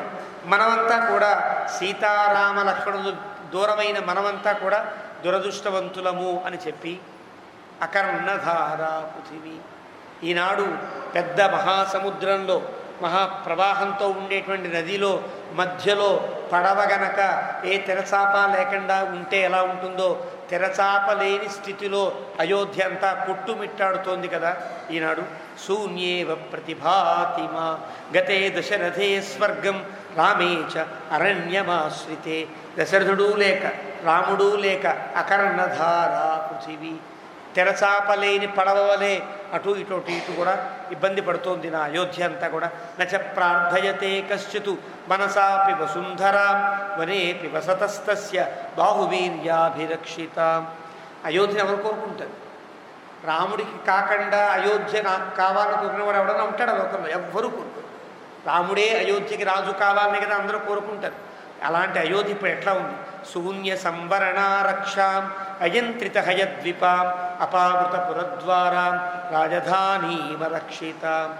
రక్షించే నాథుడు లేడు, ఎక్కడ తలుపులు వేసి జాగ్రత్తలు లేవు, తలుపులన్నీ తీసి ఎవరికి వాడు నిద్రాహారాలు మాని ఏడుస్తూ కూర్చున్నారు. యంత్రములు పనిచేయట్లా, ఏనుగులు ఘీంకరించట్లా, గుర్రాలను కడిగేవాళ్ళు ఎవరూ లేరు, షాపుల్లోకి వెళ్ళి సామాన్లు కొనేవాళ్ళు ఎవరు లేరు, షాపులు తీసిన వాళ్ళు లేరు, తీసిన షాపులు పూసిన వాళ్ళు లేరు. అలాంటి స్థితిలో అయోధ్య అట్లా ఉన్నది. అప్రహృష్ట బలాం న్యూనాం విషమస్థాం అనావృతాం శత్రవో నాభిపన్యంతే భక్షాన్ విషకృతానివ. రాముణ్ణి కూడా పోగొట్టుకుంది అంటే ఇది దురదృష్టమైన అయోధ్య అని శత్రురాజులు కూడా అదే మనకి అయోధ్య వద్దు అని దీని మీద కూడా రారట. అంటే అర్థం విషకృతానివ, భక్ష్యము బాగుంటుంది, దాని అంటే విషం పోసారనుకోండి, అంటే ఒక బూరో గారో బాగుందనుకుని దాంట్లో ఏదో విషం కలిస్తే పైకి చూడడానికి అందంగా ఉన్న అది మన చంపేంత విషం అవుతుంది. కాబట్టి రాముణ్ణే వద్దనుకున్న ఈ అయోధ్య మనకెందుకని శత్రురాజులు కూడా దీని వైపు చూడరు. అంటే అంత శత్రురాజులు కూడా ఆక్రమించుకోవడానికి వీలు కానంత దురదృష్ట స్థితిని అయోధ్య పొందింది కదా. అద్య ప్రభృతి, ఇప్పుడు ప్రతిజ్ఞ చేస్తున్నా, ఈ రోజు నుండి నేను కూడా కిందే పడుకుంటా.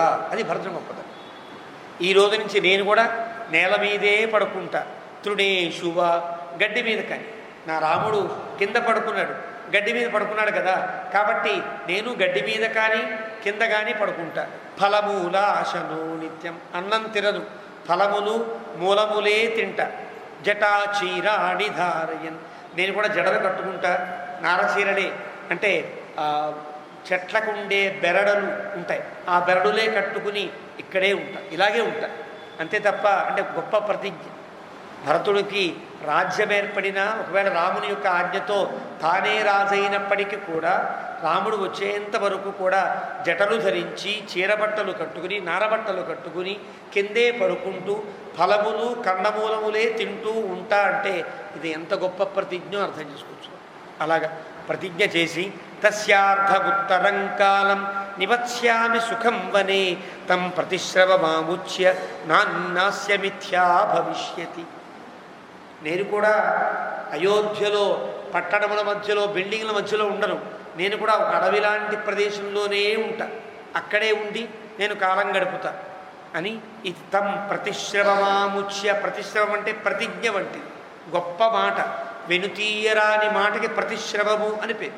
నేను కూడా ప్రతిజ్ఞ చేస్తున్నాను అని భరతుడు నాస్య మిథ్యా భవిష్యతి, నా మాట అబద్ధం కాకుండా ఉండుగాక, అబద్ధము కాదు. నేను కూడా రాముడు ఎలా అడవిలో ఉన్నాడో అయోధ్యలో ఉన్నా నేను అడవిలో ఉన్నట్టే ఉంటా అని భరతుడు ఒక ప్రతిజ్ఞ చేసి వసంతం భ్రాతురర్ధాయ శత్రుఘ్నో మానువత్స్యతి లక్ష్మణేన సహత్వార్య అయోధ్యాం పాలయిష్యతి. వెళతారు, రాముణ్ణి జాగ్రత్తగా బతిమిలాడి మరి వెనక్కి తీసుకువస్తారు. వెనక్కి తీసుకువస్తే మనం దశరథుని యొక్క మాట పోకూడదు కదా. నేను నా శత్రుఘ్నుడు అడవిలో ఉంటాను, రాముడు లక్ష్మణుడు అయోధ్యలో ఉంటారు, పరిపాలిస్తారు. రాముడు పొందవలసినటువంటి ఈ దుఃఖమంతా నేను అనుభవిస్తా. అభిషేక్ష్యంతి కాకుత్స్థం, నా మాట కాదనలేక రాముడు కనుక అయోధ్యకి వచ్చి పటాభిషిక్తుడు అయితే గనక అయోధ్యాయాం ద్విజాతయ, బ్రాహ్మణోత్తములంతా రాముడు రావాలని తపస్సులు, హోమాలు, పారాయణలు, జపాలు, తపాలు చేసేటువంటి వారందరూ కూడా ఎంత ఆనందిస్తారు. అపిమే దేవతా కుర్యు, దేవతలంతా ఆనందిస్తారు. ఇమం సత్యం మనోరథం, ఈ మనోరథం కనుక నెరవేరితే, నా కోరిక నెరవేరితే కనుక దేవబ్రాహ్మణులంతా ఆనందిస్తారంటే అర్థం పెద్దవాడు ఆనందించాడంటే తక్కినవాడంతా ఆనందిస్తారని అర్థం. దేవతలు ఆనందించారంటే అన్ని లోకములు ఆనందించారర్థం. బ్రాహ్మణుడు ఆనందించాడంటే అన్ని జాతులు ఆనందించాయని అర్థం. ఉత్తమాన్ని చెబుతారు. ఉత్తమాన్ని చెబితే తక్కినవి చెప్పక్కర్లా, ఏకదేశ గ్రహణంలా భావిస్తారు. షన్నో అస్తు ద్విపదే శంచతుష్పదే, 2 కాళ్ళ వాళ్ళకి 4 కాళ్ళ వాళ్ళకి సుఖం కలగాలి అని ఒకదాని చెప్తే మళ్ళీ ప్రత్యేకంగా అన్నీ చెప్పక్కర్లా, అన్నిటికీ వర్తిస్తుంది. ఆ రకంగా రాముని కోసమే తప్పించే వారందరికీ ఆనందం కలిగేటట్లుగా ఉంటుంది అని ప్రసాద్యమాన శిరస మయా స్వయం బహుప్రకారంగిదినా అభిపత్స్యతే తతోనువత్స్యామి చిరాయ రాఘవం వనే వసన్నార్హతి మాముపేక్షితుం. ఇలా ఎందుకు పెడతాను దృష్టిలో నేను. ఇలా వెళితే ఈ రకమైనటువంటి జటాజూటాలతో కానీ నారబట్టలతో కానీ నన్ను చూచి రాముడు చాలా బాధపడతాడు. అయ్యో నీకేమిట్రా కర్మ అని బాధపడతాడు. నాకే కర్మ కలగకుండా ఉండాలి అంటే నువ్వు రావాలి అంట. నా వేషం చూసి ఆయనకు ఆనందం కలగదు కదా, బాధపడతాడు కదా. ఈ బాధ నీకు లేకుండా ఉండాలంటే అయోధ్యకు వచ్చేయి అని బతికినాడత. ప్రసాద్యమాన, రాముణ్ణి ఎలాగైనా సరే ఒప్పించేటట్లుగా పెడతాడు. మయా స్వయం బహుప్రకారం, అనేక రకాలుగా ప్రార్థన చేస్తాను. కాబట్టి ఖచ్చితంగా రాముడు తిరిగి వస్తాడు. వస్తే కనుక నేను అడవిలో ఉంటా. మా నాన్న మాట తీయకుండా, ప్రజల యొక్క అభిప్రాయాన్ని కాదనకుండా మేము ఇలా పరిపాలించుకుంటాము అంటూ భరతుడు 88వ సర్గతో ఇలా అన్నాడని వాల్మీకి ముగించాడు. అథ 19 సర్గ, 89వ సర్గ. వ్యుష్య రాత్రింతు తత్రైవ గంగాకూలే సరాఘవ భరత కాల్యముత్థాయ శత్రుఘ్నమిదమబ్రవీత్. అలా గడిచింది రాత్రి అని పడుకున్నారు. పడుకున్నట్టుగా ఉన్నారు, రాత్రి గడిచింది అంతే. భరతుడు పొద్దున్నే లేపి శత్రుఘ్నుడితో, శత్రుఘ్న ఉత్తిష్ట కిం శేషే నిషాదాధిపతింగుహం శీఘ్రమానయ భద్రంతే తారయిష్యతి వాహిని. రాత్రి అయితే వీళ్ళంతా వెళ్ళిపోయారు, గుహాదులంతా వెళ్ళి పడుకుంటారు కదా, నిద్ర పట్టని వాడు వీళ్ళే కదా. అంటే గుహుడు ఆ పక్కకి తిరిగి, శత్రుఘ్నుడు ఆ పక్కకి తిరిగి ఉన్నాడు. శత్రుఘ్న నిద్రపోతున్నావా లే అంటే ఈయనంటాడు, నాకు నిద్ర ఎక్కడ పట్టింది అన్నయ్య, లేచే ఉన్నాను, నీకంటే ముందు లేద్దాం అనుకున్నాను, నాకంటే ముందు లేచావే అన్నాడు శత్రుఘ్నుడు. శత్రుఘ్న ఉత్తిష్ట కిం శేషే శీఘ్రమానయ భద్రంతే, నువ్వు గబగబా వెళ్ళు, గుహుని తీసుకురా, గంగానది దాటాలి, రాముడి దగ్గరికి వెళ్ళాలి అంటే జాగర్మి నాహం స్వపిమి, మెలుకునే ఉన్నానన్నయ్య, పడుకోలేదు. త్వమేవ ఆర్యం విచింతయన్, నీవు రాముణ్ణి ఎలా అయితే తలుస్తున్నావో నేను నిన్ను తలుచుకుంటూ బాధపడుతున్నాను. అంటే నువ్వు రాముడికి అడవిలో ఉండే దుస్థితి కలగకూడదు నువ్వు అనుకుంటున్నావు, నేను నీకు అలాంటి దుస్థితి కలగకూడదు నేను బాధపడుతున్నానయ్యా అంటే ఈయన ఇష్టం కదా. ఇలా విచింతయన్ ఇత్యేవం అబ్రవీత్ భ్రాత శత్రుఘ్నోపి ప్రచోదిత. ఈ రకంగా శత్రుఘ్నుడు మాట్లాడి ఇది సంవదతో ఏవం అన్యోన్యం నరసింహయో, ఇలా వీళ్ళిద్దరు మాట్లాడుకుంటే సమయంలోనే గుహుడు పరివారంగా వచ్చేసాడు. గుహ భరతమబ్రవీత్ ఆగమ్య ప్రాంజలి కాలే. సరిగ్గా ఉదయం కల్లా గుహుడు సిద్ధంగా ఉండి వచ్చి నమస్కరిస్తూ, అయ్యా మేమంతా సిద్ధంగా ఉంచాం, మీరు దాటడానికి వీలుగా అన్ని ఏర్పాట్లు చేశాము అన్నాడు గుహుడు. అయితే అండంతో పాటుగా తన ఆతిథ్యం కదా, తన రాజ్యంలోకి వీళ్ళంతా వచ్చారు కాబట్టి అడగవలసిన కుశల ప్రశ్నలు ఉంటాయి. కచ్చిత్ సుఖం నదీ తీరే, మీకు సుఖంగా నిద్రపట్టిందా? నదీ తీరం కదా, ఏ దోమలు కొట్టలేదు కదా, ఏ జంతువులు లేదు కదా, సరీసృపాల బాధ లేదు కదా, హాయిగా పడుకున్నారా అని అవాత్సీహి కాకుత్స్థ శర్వరి. రాత్రి మీకు బాగా గడిచిందా? కచ్చిత్తే సహసైన్యస్య, మీకే కాదు మీ సైన్యం అంతా హాయిగా ఉందా? తావత్ సర్వం అనామయం, నేను అందరినీ చూచి వచ్చా, అందరూ హాయిగానే ఉన్నారు కాబట్టి ఎవరికి ఏ ఇబ్బంది కలగలేదు కదా అని గుహుడు సాంత్వవచనాలు, మర్యాదపూర్వక వచనాలు పలికిన తర్వాత గుహస్య తత్తు వచనం శ్రుత్వా స్నేహాత్ ఉదీరితం, అలా స్నేహంగా గుహుడు మాట్లాడిన మాటలు విన్నాడు భరతుడు. రామస్య అనువశో వాక్యం భరత అపి ఇదమబ్రవీత్. రామస్య అనువశ అంటే రాముడు పొందినటువంటి దుఃఖాన్ని యాత్రని తలుచుకుని అదే స్థితిలో ఉండే భరతుడు హాయిగా ఉన్నామయ్యా, పర్వాలేదు, రాముడు ఎలా వెళ్ళాడో అలా వెళ్ళడానికి మేము సిద్ధంగా ఉన్నాము. సుఖాన శర్వరీ రాజన్, ఈ రాత్రి అంతా మాకు సుఖంగా గడిచింది అంటే అర్థం ఏమిటి? రాముడి గురించే మాట్లాడుకుంటూ రామ సమాచారాన్ని వింటూ మేము సుఖంగా గడిపాం. పూజితాశ్చాపితే వయం, నీ వల్ల మేమంతా చాలా ఆదరించబడ్డాం. ఎంత గొప్ప ఆదరించేశావు. మేమైతే ఏదో మా పక్కన మేము వేసుకున్నాం, కానీ ఇంతమంది సైన్యానికి కావలసినటువంటి పక్కలన్నీ నువ్వు సిద్ధం చేశావంటే, లక్షల మంది సైన్యంతో బయలుదేరితే ఇంతమందికి నీవు ఇన్ని ఏర్పాట్లు చేశావుగా. పూజితాశ్చ, చాలా పూజించబడ్డామయ్యా. గంగాంతు నౌభి బహ్వీభి దాశాహ సంతారయంతునః. మరి ఇంతమంది మేము గంగాను దాటాలంటే నువ్వు అనేక రకాల పడవలు ఉంటా అవసరం కదా. అన్ని పడవలను తెచ్చి, రకరకాల పడవలను తెచ్చి మనం ఏదో రకంగా దాటించవయ్యా అన్న. తతః గుహః సంత్వరితం శ్రుత్వా భరత శాసనం ప్రతి ప్రవిశ్య నగరం తంజాతిం తజ్ఞాతి జనమబ్రవీత్. ఇక్కడ చిన్న రాజకీయం. అంతకుముందు గుహుడేం చెప్పాడు? మీరంతా సిద్ధంగా ఉండండి, మంచి బలిష్టములైన వ్యక్తులంతా, యువకులంతా కూడా పడవల్లో ఉండండి. పడవల్లో ఎక్కిన తర్వాత వీళ్ళు భరతుని యొక్క గుండెలో కనుక ఏదైనా అభిప్రాయ భేదం ఉంటే ఇంతమందిని ఇక్కడే ముంచేద్దాం గంగలో, ఎవరిని బతకనివ్వద్దని ఆజ్ఞాపించాడు కదా. కాబట్టి ఆజ్ఞాపనకి వద్దని చెప్పాలి. చెప్పకపోతే వాడు ఏం చేస్తారో తెలియదు కదా. కాబట్టి మళ్ళీ గబగబా వెళ్ళి రాజ్యంలోకి అందరినీ కూర్చోబెట్టి, రే పడవలు జాగ్రత్త, వీళ్ళందరినీ జాగ్రత్తగా మర్యాదగా బయట దింపాలి అని చెప్పాడు. అంటే అర్థం, అంతకు ముందు ఇచ్చినటువంటి ఆజ్ఞ అందరినీ చంపేద్దాము గంగలో ఉంచి అన్నాడు కదా. ఆ మాటకి విరుగుడు మాట చెప్పాలి. అలా చేయొద్దు, చాలా మర్యాదగా వీరందరినీ కూడా మన నదులు దాటించాలని. ప్రతి ప్రవిశ్య నగరం తన్ జ్ఞాతి జనం అబ్రవీతు, అందరి రహస్యంగా పిలిచి ఉత్తిష్టత, లేవండి, లేవండి అంటే పడుకున్నారని కాదు, జాగ్రత్తగా. ప్రబుద్ధ్యత్వం, చాలా మెళకువగా ఉండండి. భద్రమస్తు నహ, మనందరికీ భద్రముగాక, లేదా భద్రమస్తువహ, మీకు క్షేమముగాక. సదా నావహ సమనుకర్షధ్వం, పడవల్ని జాగ్రత్తగా అనుకర్షధ్వం నడపండి. తారైష్యామ వాహిని, జాగ్రత్తగా వీరిని గంగానది దాటిద్దాము. అంతకు మునుపు గంగలో ఉంచేద్దాము, ఇప్పుడు గంగానది దాటిద్దాము అంటే మళ్ళీ తన సైన్యానికి ఆజ్ఞాపన చెయ్యాలి కాబట్టి వచ్చాడు, ఆజ్ఞాపన చేశాడు, మళ్ళీ వెళ్ళిపోయాడు. తే తథోక్తాః, ఆయన చెప్పినట్టే వింటారు కదా. వీళ్ళంతా గబగబా లేచి రాజశాసనంగా భావించి, గుహుడేమో భరత శాసనాన్ని శృత్వా అన్నాడు వాల్మీకి. ఇక్కడ వీళ్ళంతా రాజశాసనం, గుహుని యొక్క మాట విని పంచనాభాంశతాన్యాసు సమానిన్యు సమంతతః 500 నావలు సిద్ధం చేశాడు. 500 నావల్లో వీళ్ళందరినీ దింపడానికి వీలుగా, అందులో కొన్ని బల్లకట్లు, కొన్ని లాంచీలు లాంటివి, కొన్ని వాల్మీకి వర్ణిస్తాడు. ఇవన్నీ కూడా అంటే కేవలం పడవలు కాదు, రాముడు భరతుడు వెళ్ళడానికి వీలుగా క్లోజుడుగా ఉండి, కిటికీలు ఉండి, లోపల సౌకర్యాలు ఉండే పడవలు కూడా ఉన్నాయి అని వారిని వర్ణిస్తాడు.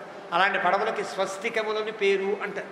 అంటే ఆనాడు ఉండేటువంటి ఆ సౌకర్యం కూడా మనం గమనించవచ్చు. ఈ దీంట్లో బల్లకట్లు కూడా ఉన్నాయి. ఎందువల్ల? రథాలు గుర్రాలు ఎక్కించాలి, ఏనుగులను దాటించాలి, వాటి కోసం బల్లకట్లు ఉపయోగించాడు. ప్రజలందరినీ చేర్చడానికని పడవలు సిద్ధం చేశాడు. భరతుడు, ఈ తల్లులు, వీళ్ళ వశిష్ఠాదులు, వీళ్ళందరి కోసం స్వస్తికం అనే లాంచీలు కూడా సిద్ధం చేశాడు. ఇదంతా వాల్మీకి చెప్తున్నాడు. పంచనాభాం 500 నదులు, అన్యాహ స్వస్తిక విజ్ఞేయా మహాఘంటాధరావర, అంటే కాలింగ్ బెల్లు కూడా ఉన్నాయి.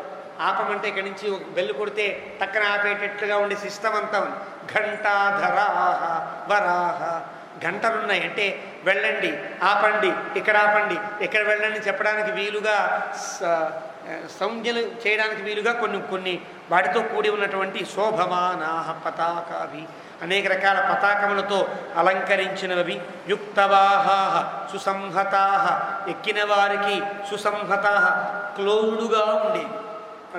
అక్కడ ఉండేటువంటి ఏదో దుమ్ము కానీ ధూళి కానీ ఏదో లేకుండా ఎక్కువ చల్లగాని తగలకుండా ఉండేటట్లుగా ఉండేటువంటి కిటికీలతో ఉన్నది అని చెప్పి అలాంటి స్వస్తిక విజ్ఞేయ స్వస్తికములు అని పిలవబడే నావలు పాండు కంబళ సంవృత తెల్లటి కంబళాలు అంటే లోపల పట్టాలు వేశారు చక్కగా కూర్చోడానికి వీలుగా.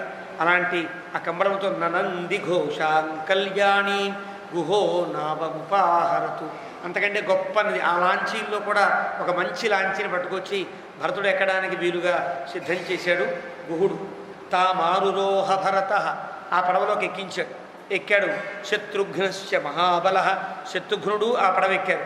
కౌసల్యాచ సుమిత్రాచ యాశాన్య రాజయోషిత దశరథుని యొక్క పత్తులలో ఉండే కౌసల్య సుమిత్ర కైకేయి అందరూ కూడా ఆ పడవలు ఎక్కారు. పురోహితశ్చ తత్పూర్వం గురవో బ్రాహ్మణాశ్చయే అనంతరం రాజదారా తథైవ శకటాపణా పురోహితులు ఎక్కడానికి వీలుగా వేరే లాంచీలు సిద్ధం చేశారు. ఆ లాంచీల్లో గురువులు బ్రాహ్మణోత్తములు తక్కినటువంటి దశరథుని యొక్క భార్యలంతా ఎక్కారు. కైకేయి పేరు చెప్పల అంటే అర్థం మన పెద్దవాడు వ్యాఖ్యానం చేస్తూ చెప్తారు. కౌసల్యాచ సుమిత్రాచ యాస్యాన్య రాజయోషిత కౌసల్య ఎక్కింది సుమిత్ర ఎక్కింది అన్నారు. కైకేయి ఎక్కిందని చెప్పలా అంటే అర్థం ధైర్యంగా కైకేయి ఎక్కలేకపోయి కైకేయి ఎవరితో పాటు కలిసి ఎక్కింది తెలుసునా పరివారంతో కలిసి ఉన్నది తప్ప రాజపత్నులతో కలిసి ఉండడానికి ధైర్యం చేయలేనటువంటి దుస్థితిలో కైకేయి అంటే నేను దశరథుని భార్యని చెప్పుకోవడానికి వీలు లేని స్థితిలో కౌసల్య పక్కనో సుమిత్ర పక్కనో నుంచునేటువంటి ఆ గొప్పతనాన్ని కూడా కోల్పోయి పరివారంతో కలిసిపోయింది అన్నాడు వాల్మీకి. అంటే అర్థం ఏంటంటే ఆవిడ ప్రత్యేకతను కోరుకోవడం ఎవరు ఆవిడకి ప్రత్యేకతను ఇవ్వట్ల. అలాంటి స్థితిలో కైకేయి ఎంత నరకయాత్ర అనుభవిస్తోందో కూడా మనం గుర్తించవచ్చు మానసికంగా. ఎందువల్ల ఇది ఎంత పశ్చాత్తాపంలోకి వస్తుంది ఇదంతా పశ్చాత్తాపంలోకి వస్తుంది కాబట్టి ఇంత పశ్చాత్తాపాన్ని పొందుతుంది కాబట్టి తర్వాత రాముడు అంటాడు కైకేయిని జాగ్రత్తగా చూసుకో భరత అని హెచ్చరిస్తాడు రాముడు. తర్వాత వస్తుంది మనకి. అలాగే వీళ్ళంతా ఎక్కేశారు. అంటే కైకేయిని ప్రత్యేకంగా చెప్పకపోవడానికి గల కారణం కైకేయి ప్రత్యేకంగా లేదన్నమాట. ఇది అర్థం చేసుకోవాలి. అంటే జనంతో పాటు ఎక్కేసింది తప్ప కైకేయిని అమ్మ మీరు ముందెక్కండి అమ్మా అన్నవాడు ఎవరూ లేరు, చెప్పిన వాళ్ళు లేరు, చేసిన వాళ్ళు లేరు. అలాంటి స్థితిలో కైకేయి ఉన్నది. వీళ్ళంతా ఎక్కారు. శకటాపణ కొన్ని బళ్ళకట్ల మీద బండ్లు కొన్ని ఆభరణముల భాండములన్నీ ఎక్కించారు. ఆవాసమాది పయతాం తీర్థం చాప్యవగాహతాం భాండాని చ ఆదదానానాం ఘోష త్రిదివస్పృశతు. కొంతమందికి కొన్ని జాతుల వారికి ఒక నియమం ఆనాడు ఉండేది. ఈనాడు దాన్ని మనం తప్పుగా అనుకోకల్లా. వాళ్ళు కనుక ఎక్కడైతే చిన్న కుటీరాన్ని వేసుకుంటారో వాళ్ళు ఆ కుటీరాన్ని విడిచిపెట్టేస్తే కనుక కుటీరాన్ని కాల్చివేయాలి, మళ్ళీ ఆ కుటీరం ఉండకూడదు. కాబట్టి అలా కొంతమంది తాము ఉన్నటువంటి కుటీరములను కాల్చి వచ్చేసారు. అంటే వాళ్ళ జాతికి సంబంధించిన ఒక నియమం పాటించాలి. సంచార జాతుల్లో ఉండే నియమాలు కొన్ని ఉంటాయి. ఆ జాతుల్లో ఉండేటువంటి నియమం ప్రకారంగా ఆ జాతి వారికి సంబంధించినట్టుగా వారు వేసుకున్నటువంటి ఆ కుటీరాలో ఆకులతో ఉండే ఇళ్ళో కాల్చి వాడు వెనక్కి వచ్చేసారు. వాళ్ళంతా కూడా ఇలా వచ్చి కొంతమంది ఏమో సామాను సర్దుకునేవారు. ఈ హడావిడితో ఈ గోల పెద్ద గోలగా ఏర్పడింది. 10 మంది మన ఇంట్లో ప్రయాణం చేస్తుంటేనే ఎంత హడావిడి ఉంటుందో తెలుసు. ఈ బ్యాగ్ సర్దేవా, ఇది పెట్టావా, ఈ సీసా పెట్టావా, ఈ మందు పెట్టావా, ఇన్ని గొడవలు ఉంటాయి. అక్కడ కొన్ని లక్షల మంది వెళుతూ ఉండి ప్రయాణం చేస్తూ ఉంటే ఎంత ఘోష ఉంటుంది. ఘోష తత్ త్రిదివం అస్పృశతు 3 లోకాలు కూడా గగ్గోలు అనేంత గోల ఏర్పడింది. ఎందువల్ల రాముడి దగ్గరికి వెళుతున్నాం, మనం ఇంకా వచ్చేస్తున్నాం కదా, ఈ గంగానది దాటితే రాముడి దగ్గరికి వెళ్ళిపోయినట్టే అనేటువంటి ఆనందం ఒక పక్క, ఈ ప్రయాణ సన్నాహం ఒక పక్క, పడవలు ఎక్కాలి. ఎవరికి వాడు సరదా ఉంటుంది కదా, సరదాగా పడవలు ఎక్కేవాడు ఎక్కుతుంటే ఈ హడావిడి అంతా కూడా త్రిదివమస్పృశతు 3 లోకాల్లో మారుమరు వేటట్టుగా ఉంది. పతాకిన్యస్తు తానావహ స్వయం దాశై అధిష్ఠితా వహంత్యో జనమారూఢం తదా సంపేతురాశుగా. అన్ని పడవలకు కూడా పతాకాలు ఉన్నాయి. అంటే ఆ రాజ్యానికి సంబంధించిన పతాకాలు. ఆ పతాకాలతో ఈ పడవ నడిపే వాళ్ళంతా ఉన్నారు. జాగ్రత్తగా వీళ్ళంతా కూర్చున్నారు. వీళ్ళందరినీ జాగ్రత్తగా నడుపుతున్నారు. నారీణామభిపూర్ణాస్తు కాశ్చిత్ కాశ్చిత్యవాజినా కాశ్చిత్ అత్ర వహంతి స్మ యానయుగ్యం మహాధనం. ఆడవాళ్ళ కోసం కొన్ని ప్రత్యేకంగా పడవలు, అందులో ఆడవాళ్ళే ఎక్కాలి, ఇప్పుడు ఎవడో ఎక్కడానికి వీల్లేదు. ఆడవాళ్ళ కోసం కొన్ని పడవలు, కేవలం గుర్రాల కోసం కొన్ని పడవలు, కొన్ని ఏనుగుల కోసమే కొన్ని పడవలు ఇలా ఎక్కించారు అని వీరంతా కూడా యానయుగ్మం మహాధనం తాస్మ గత్వా పరం తీరం అవరోప్యతంజనం నివృత్తా కాండ చిత్రాన్ని క్రియంతే దాశబంధుభి. దింపుతున్నారు, మళ్ళీ వెనక్కి వస్తున్నారు, మళ్ళీ దింపుతున్నారు. 500 నావలు ఉన్నాయి, చాలామంది జనం ఉన్నారు కదా, మళ్ళీ అప్ అండ్ డౌన్ చేస్తున్నారు అన్నమాట వీళ్ళు పడవల వాళ్ళంతా. స వైజయంతాస్తు గజారోహ ప్రచోదితా తరంతస్మ ప్రకాశంతే సధ్వజా ఇవ పర్వతా. కొన్ని బల్లకట్ల మీద ఏనుగులు ఎక్కించారు. ఆ ఏనుగులు స వైజయంతాస్తు అంటే భద్రగజములు, మంచి దిట్టంగా బలిసి ఉన్న జీడిపప్పు కిస్మిస్సు వేసి పెంచినట్టుగా పెంచుతారు. మామూలు ఏనుగులు ఇంకోలా పెరుగుతాయేమో తప్ప రాజుగారి ఏనుగులు మంచి తిండి తింటాయి కదా. అవి ఎక్కేటప్పటికి బల్లకట్టు మునిగిపోయినట్టయింది. బల్లకట్టు మునిగిపోతే ఏనుగుల కాళ్ళు కూడా నీడల్లో ఉన్నాయి, కానీ బల్లకట్టు తేలే ఉంటుంది కదా. అలా పెడుతుంటే ఏవో పెద్ద పెద్ద జెండాలు పెడుతున్నట్టుగా ఏనుగులు ఉన్నాయి, అంటే తొండాలని పైకి పెట్టాయి. వెళుతుంటే జెండాలు పెడుతున్నట్టుగా అనిపించింది అంటాడు వాల్మీకి. అలాగా ఏనుగులన్నీ దాటి సధ్వజ ఇవ పర్వత, పెద్ద పెద్ద పర్వతాల మీద ధ్వజములు ఉంటే అలా వెళుతుంటే ఎలా ఉంటుందో ఏనుగులు పర్వతాల్లా ఉన్నాయి, ఎత్తిన తొండాలేమో ధ్వజాల్లా ఉన్నాయి. అలా మెల్లగా వెళుతున్నాయి. నడుస్తూ ఉంటే ఒకలా ఉంటుంది, నడవట్లేదు కదా, పడవ నడుస్తుంది కాబట్టి ఇలా స్కైటింగ్ చేసినట్టుగా అలా వెళ్ళిపోతుంది. అందంగా ఉంది అని వాల్మీకి వర్ణించాడు. అలాగా నావస్త్వారురుహు చ అన్యే ప్లవై తేరు తథాపరే అన్యే కుంభఘటైస్తేరు అన్యే తేరుశ్చ బాహుభి. కొంతమంది కొంటెవాళ్ళు ఉంటారు, సరదాల వాళ్ళు ఉంటారు, కుర్రాళ్ళు ఉంటారు, వీళ్ళంతా ఉంటారు కదా. కొందరేమో పడవలెక్కి వెళుతున్నారు, కొందరు పడవలు పట్టుకుని ఈదుతూ వెళుతున్నారు, కొందరు కుండలు కట్టుకుని పొట్ల కింద కట్టు ఈదుతూ వెళుతున్నారు. ఇష్టం సరదాగా వెళుతున్నారు వీళ్ళంతా కూడా. కొందరేమో పడవల మీద వెళ్ళేవాడు, కొందరు బల్లకట్ల మీదే వెళ్ళేవాడు, కొందరు బల్లకట్టు పట్టుకుని ఈడ్చుకుంటూ వెళ్ళేవారు, కొందరేమో కుంభాలు కట్టుకుని వెళ్ళేవాడు. ఇలా కొంతమంది బాహుభిహి తేరుశ్చ, మంచి ఈతగాళ్ళు ఉన్నారు. వాళ్ళంతా మాకు ఈ పడవలక్కల్లా మేమే ఈదుకుంటూ వచ్చేస్తామని వాళ్ళంతా ఈదుకుంటూ వస్తున్నారు. వాడు ఇలాగా సా పుణ్యాధ్వజినీ గంగా దాశై సంతారిత స్వయం మైత్రే ముహూర్తే ప్రజయౌ ప్రజాగమనముత్తమం. సరిగ్గా ఇప్పుడు ఉదయం బయలుదేరే సంధ్యావందన ముగించుకుని బయలుదేరితే సరిగ్గా పడవలు దాటే సమయానికి 3వ ముహూర్తం ప్రారంభమైంది అంటారు. 3వ ముహూర్తం అంటే దాన్ని మైత్ర ముహూర్తం అంటారు. రౌద్రం, బ్రాహ్మం, మైత్రం, ఆర్కం, ఇంకా వరుసగా 15 ముహూర్తాలు వస్తాయి. ఒక్కొక్క ముహూర్తం 2 గడియల కాలం వస్తుంది. అలా ఒక్కొక్క ముహూర్తం పట్టి 2 గడియల కాలంలో రోజులో ఉండేటువంటి 60 గడియలు కూడా 15 పగటి ముహూర్తాలు, 15 రాత్రి ముహూర్తాలు ఏర్పడతాయి. 15 పగటి ముహూర్తాలన్నీ చాలా పవిత్రమైన ముహూర్తాలు, రాత్రి ముహూర్తాలన్నీ కొన్నింటికి వర్తించే ముహూర్తాలు. ఈ పగటి ముహూర్తాల్లో 3వ ముహూర్తం అంటే సుమారు 11 ఆ ప్రాంతంలో వీళ్ళు గంగానది దాటారు. అది చాలా గొప్ప ముహూర్తం. మైత్ర ముహూర్తం అంటేట ఆ మైత్ర ముహూర్తము కార్యసాధనకు అనుకూలిస్తుంది అని అంటారు. బ్రాహ్మ ముహూర్తము ఆధ్యాత్మిక సాధనని కలిగిస్తుంది, దాన్ని పెంపొందిస్తుంది. రెండవదైనటువంటి రౌద్రం అనేది రాత్రి ఉండేటువంటి తెల్లవారుజామున కాలంలో ఉండే ఆధ్యాత్మిక సాధనకి కలిగిస్తుంది. బ్రాహ్మం అనే 2వ ముహూర్తం కర్మానుష్ఠానానికి ప్రేరేపణ కలిగిస్తుంది. మైత్రం అనేది ఆ కర్మం యొక్క సిద్ధిని కలిగిస్తుంది. ఆర్కం అనేది అభిజిన్ లగ్నం లాంటిది కదా, ఆ ఫలాన్ని పొందిస్తుంది. అంటూ ఒక్కొక్క ముహూర్తానికి ఒక్కొక్క ఫలాన్ని మనకు జ్యోతిష్శాస్త్రం చెప్తుంది. అందులో మైత్రే ముహూర్తే 3వ ముహూర్తంలో వీళ్ళు చేరుకుంటున్నారు. ప్రయాగవన ఉత్తమం. ఎలాగైతే రాముడు త్రివేణి సంగమం అలహాబాదు ప్రయాగ మీద నుంచి భరద్వాజాశ్రమం దాటి వెళ్ళాడో వీళ్ళు కూడా ప్రయాగ చేరుకుంటున్నారు, ప్రయాగ ప్రాంతానికి చేరుకున్నారు. ఆశ్వాసయిత్వా చమూం మహాత్మా నివేశయిత్వా చ యథోపజోషం ద్రష్టుం భరద్వాజముషి ప్రవర్యం ఋత్విగ్వృతః సన్ భరతః ప్రతస్థే. అందరినీ ఆపారు, జాగ్రత్తగా ఉండాలి. ఇప్పటిదాకా మీరు సరదాలు గడిపారు, కుంటితనాలు ఏవో చేశారు, అల్లర్లు ఏలలు పాటలు ఏవో పాడుంటారు, కానీ ఇక్కడి నుంచి జాగ్రత్తగా వెళ్ళాలి. మనమంతా కూడా చాలా క్రమశిక్షణ కలిగిన వారిలా వెళ్ళాలి. కారణం ఏమిటి? భరద్వాజ మహర్షి ఆశ్రమానికి దగ్గరికి వచ్చేసాం మనం.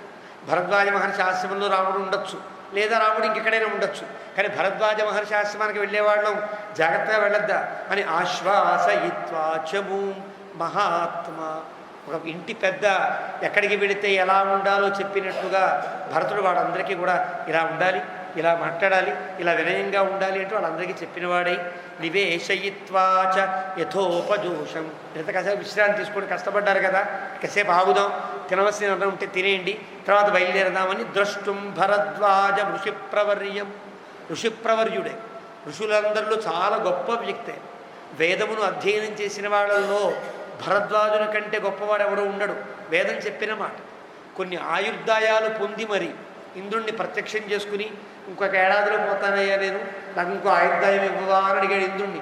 ఏం చేస్తావు అంటే వేదం చదువుకుంటా, తీసుకోవాలి, మళ్ళీ 100 ఏళ్ళు, మళ్ళీ తపస్సు, మళ్ళీ 100 ఏళ్ళు, మళ్ళీ తపస్సు, మళ్ళీ 100 ఏళ్ళు, మళ్ళీ తపస్సు. ఏం చేస్తావయ్యా ఇంకా ఆయుర్దాయాన్ని? వేదం చదువుకుంటా అన్నాడు. అంటే నీ వేదం ఎలా చూపిస్తానని త్రీన్ గిరిరూపాన పశ్యతు, పెద్ద పెద్ద కొండలు చూపించాడు ఇంద్రుడు. ఆ 3 కొండలు ఏమిటో తెలుసునా? ఋగ్వేదం, యజుర్వేదం, సామవేదం అని చెప్పాడు. ఒక్కొక్క కొండలోంచి ఒక్కొక్క పిడికిడి తీసి నువ్వు ఈ 300-400 సంవత్సరాలు చదివిన విద్య ఇదిగో ఈ పిడికిలంతా అని అనంతా వై వేదా, వేదములు అనంతములయ్యా అని చెబితే ఆనాటి నుండి భరద్వాజుడు ఇంకా ఆయుర్దాయం కోసం ప్రాకులాడకుండా తాను పొందిన వేదముని యొక్క ధర్మానుష్ఠానమే ప్రధానంగా కలిగినది. భరద్వాజ మహర్షిని ఒకే ఒక్క శ్లోకంతో చెప్తారు. భరే దేవాన్ భరే విప్రాన్ భరే దేవాన్ భరే యజ్ఞాన్ భరే విప్రాన్ గురూనపి భరే భార్యాంశ పుత్రాంశ భరద్వాజోస్తు సోముని. అది అర్థం. భరద్వాజ మహర్షి అంటే పెద్ద యూనివర్సిటీ పెట్టినవాడు అప్పట్లో. అంటే ఆయన పేరుది భరత్తు వాజ, అన్నము పెట్టి కొన్ని వేల మందిని పోషించిన మహర్షి. కాబట్టి ఎలాంటి వాడు? దేవతలని పోషించాడు యజ్ఞములు చేసి, యజ్ఞముల్ని పోషించాడు, వేదముల్ని పోషించాడు యజ్ఞములు చేసి. భరే దేవాన్ భరే యజ్ఞాన్ భరే విప్రాన్. యజ్ఞములు చేస్తే బ్రాహ్మణోత్తములకి వాళ్ళు ఆయా కర్మలకు అనుసంధానంతో వాళ్ళకి వృత్తిని కలిగించాడు. భరే గురువునపి, వాళ్ళు చాలామంది గురువులను పెట్టి మీరు ఈ వేదం అధ్యాపనం చేయండి, మీరు ఈ వేదం చేయండి, మీరు ఈ వేదం అధ్యాపనం చేయండి, పిల్లలంతా వేదాధ్యయనం చేయాలి అంటూ పెద్ద పెద్ద పాఠశాలలన్నీ పెట్టాడు.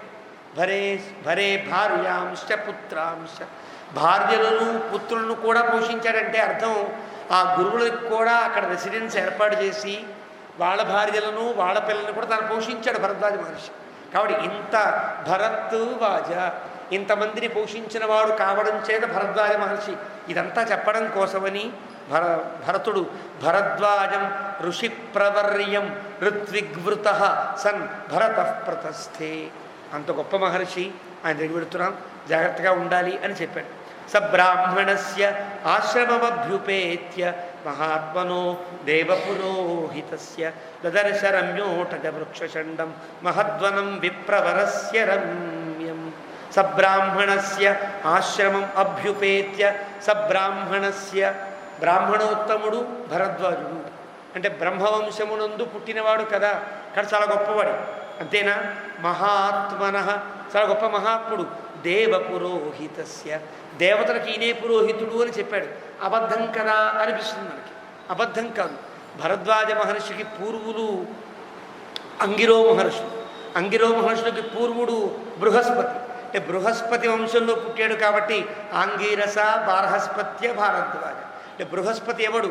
దేవపురోహితుడు. ఇక్కడ దేవపురోహితుల వంశంలో పుట్టాడు కాబట్టి ఇతను కూడా దేవపురోహితుడే అని వాల్మీకి గుర్తు చేస్తున్నాడు. ఎంత గొప్పవాడంటే ఈయన విప్రోత్తముడు ఒక పక్క, బ్రహ్మవంశంలో పుట్టాడు ఒక పక్క, దేవపురోహితుడు, దేవతలకు కూడా పౌరోహిత్యము నిర్వర్తించగలిగినటువంటి గొప్ప రాజనీతిజ్ఞుడు, ధర్మజ్ఞుడు, యజ్ఞములు చేసినవాడు, వేదజ్ఞుడుగా భరద్వాజ మహర్షిని కీర్తిస్తారు. భరద్వాజ మహర్షి ఇంత కీర్తిస్తే ఆయన మహత్వం, భరద్వాజ మహత్వాన్ని కనుక వింటే తర్వాత సర్గలో వస్తుంది. ఆ మహత్వాన్ని వింటే అన్నానికి లోటు ఉండదంట. భరద్వాజ మహర్షి చెప్పిన బిందుని గనక ఆ సర్గ పారాయణ చేస్తే ఎవరికి అన్నాపానాదులకు లోటు లేకుండా హాయిగా సుఖంగా తాను తింటూ 10 మందికి పెట్టేంత ఐశ్వర్యం కలుగుతుంది అని ఆ సర్గకుండే ఫలితాన్ని చెప్తారు. అంత గొప్ప మహర్షిని ముందుగానే వాల్మీకి అంత గొప్పవాడయ్యా. అలాంటి ఆ మహర్షి యొక్క అందమైనటువంటి ఆ కుటీరం దగ్గరకు భరతులు తత్సైన్యము కూడా సమీపిస్తోంది అంటూ వాల్మీకి 89వ సర్గని ముగించాడు. మళ్ళీ మనం వచ్చే బుధవారం నాడు తక్కిన సర్గలు తెలుసుకునే ప్రయత్నం చేద్దాం. అప్పటిదాకా రామానుగ్రహంతో ఆ సర్గలు తెలుసుకోవాలని ప్రయత్నం చేస్తూ ఏవమే తత్పురావృత్తం ఆఖ్యానం భద్రవస్తువ ప్రవ్యాహరత విశ్రద్ధం బలం విష్ణో ప్రవర్ధతాం లాభస్తేషాం జయస్తేషాం కుతస్తేషాం పరాభవః ఏషామిందీవరస్యామో హృదయస్థో జనార్దన కాలే వర్షతు పర్జన్యః పృథివీ సస్యశాలిని దేశోయం క్షోభరహితః బ్రాహ్మణాः సంతు నిర్భయాः కావేరీ వర్ధతాం కాలే కాలే వర్షతు వాసవః శ్రీరంగనాథో జయతు శ్రీరంగశ్రీశ్చ వర్ధతాం స్వస్తి ప్రజాభ్యః పరిపాలయంతాం న్యాయేణ మార్గేణ మహీం మహిషాः గోబ్రాహ్మణేభ్యः శుభమస్తు నిత్యం లోకాः సమస్తాः సుఖినో భవంతు. గురుభ్యో నమః.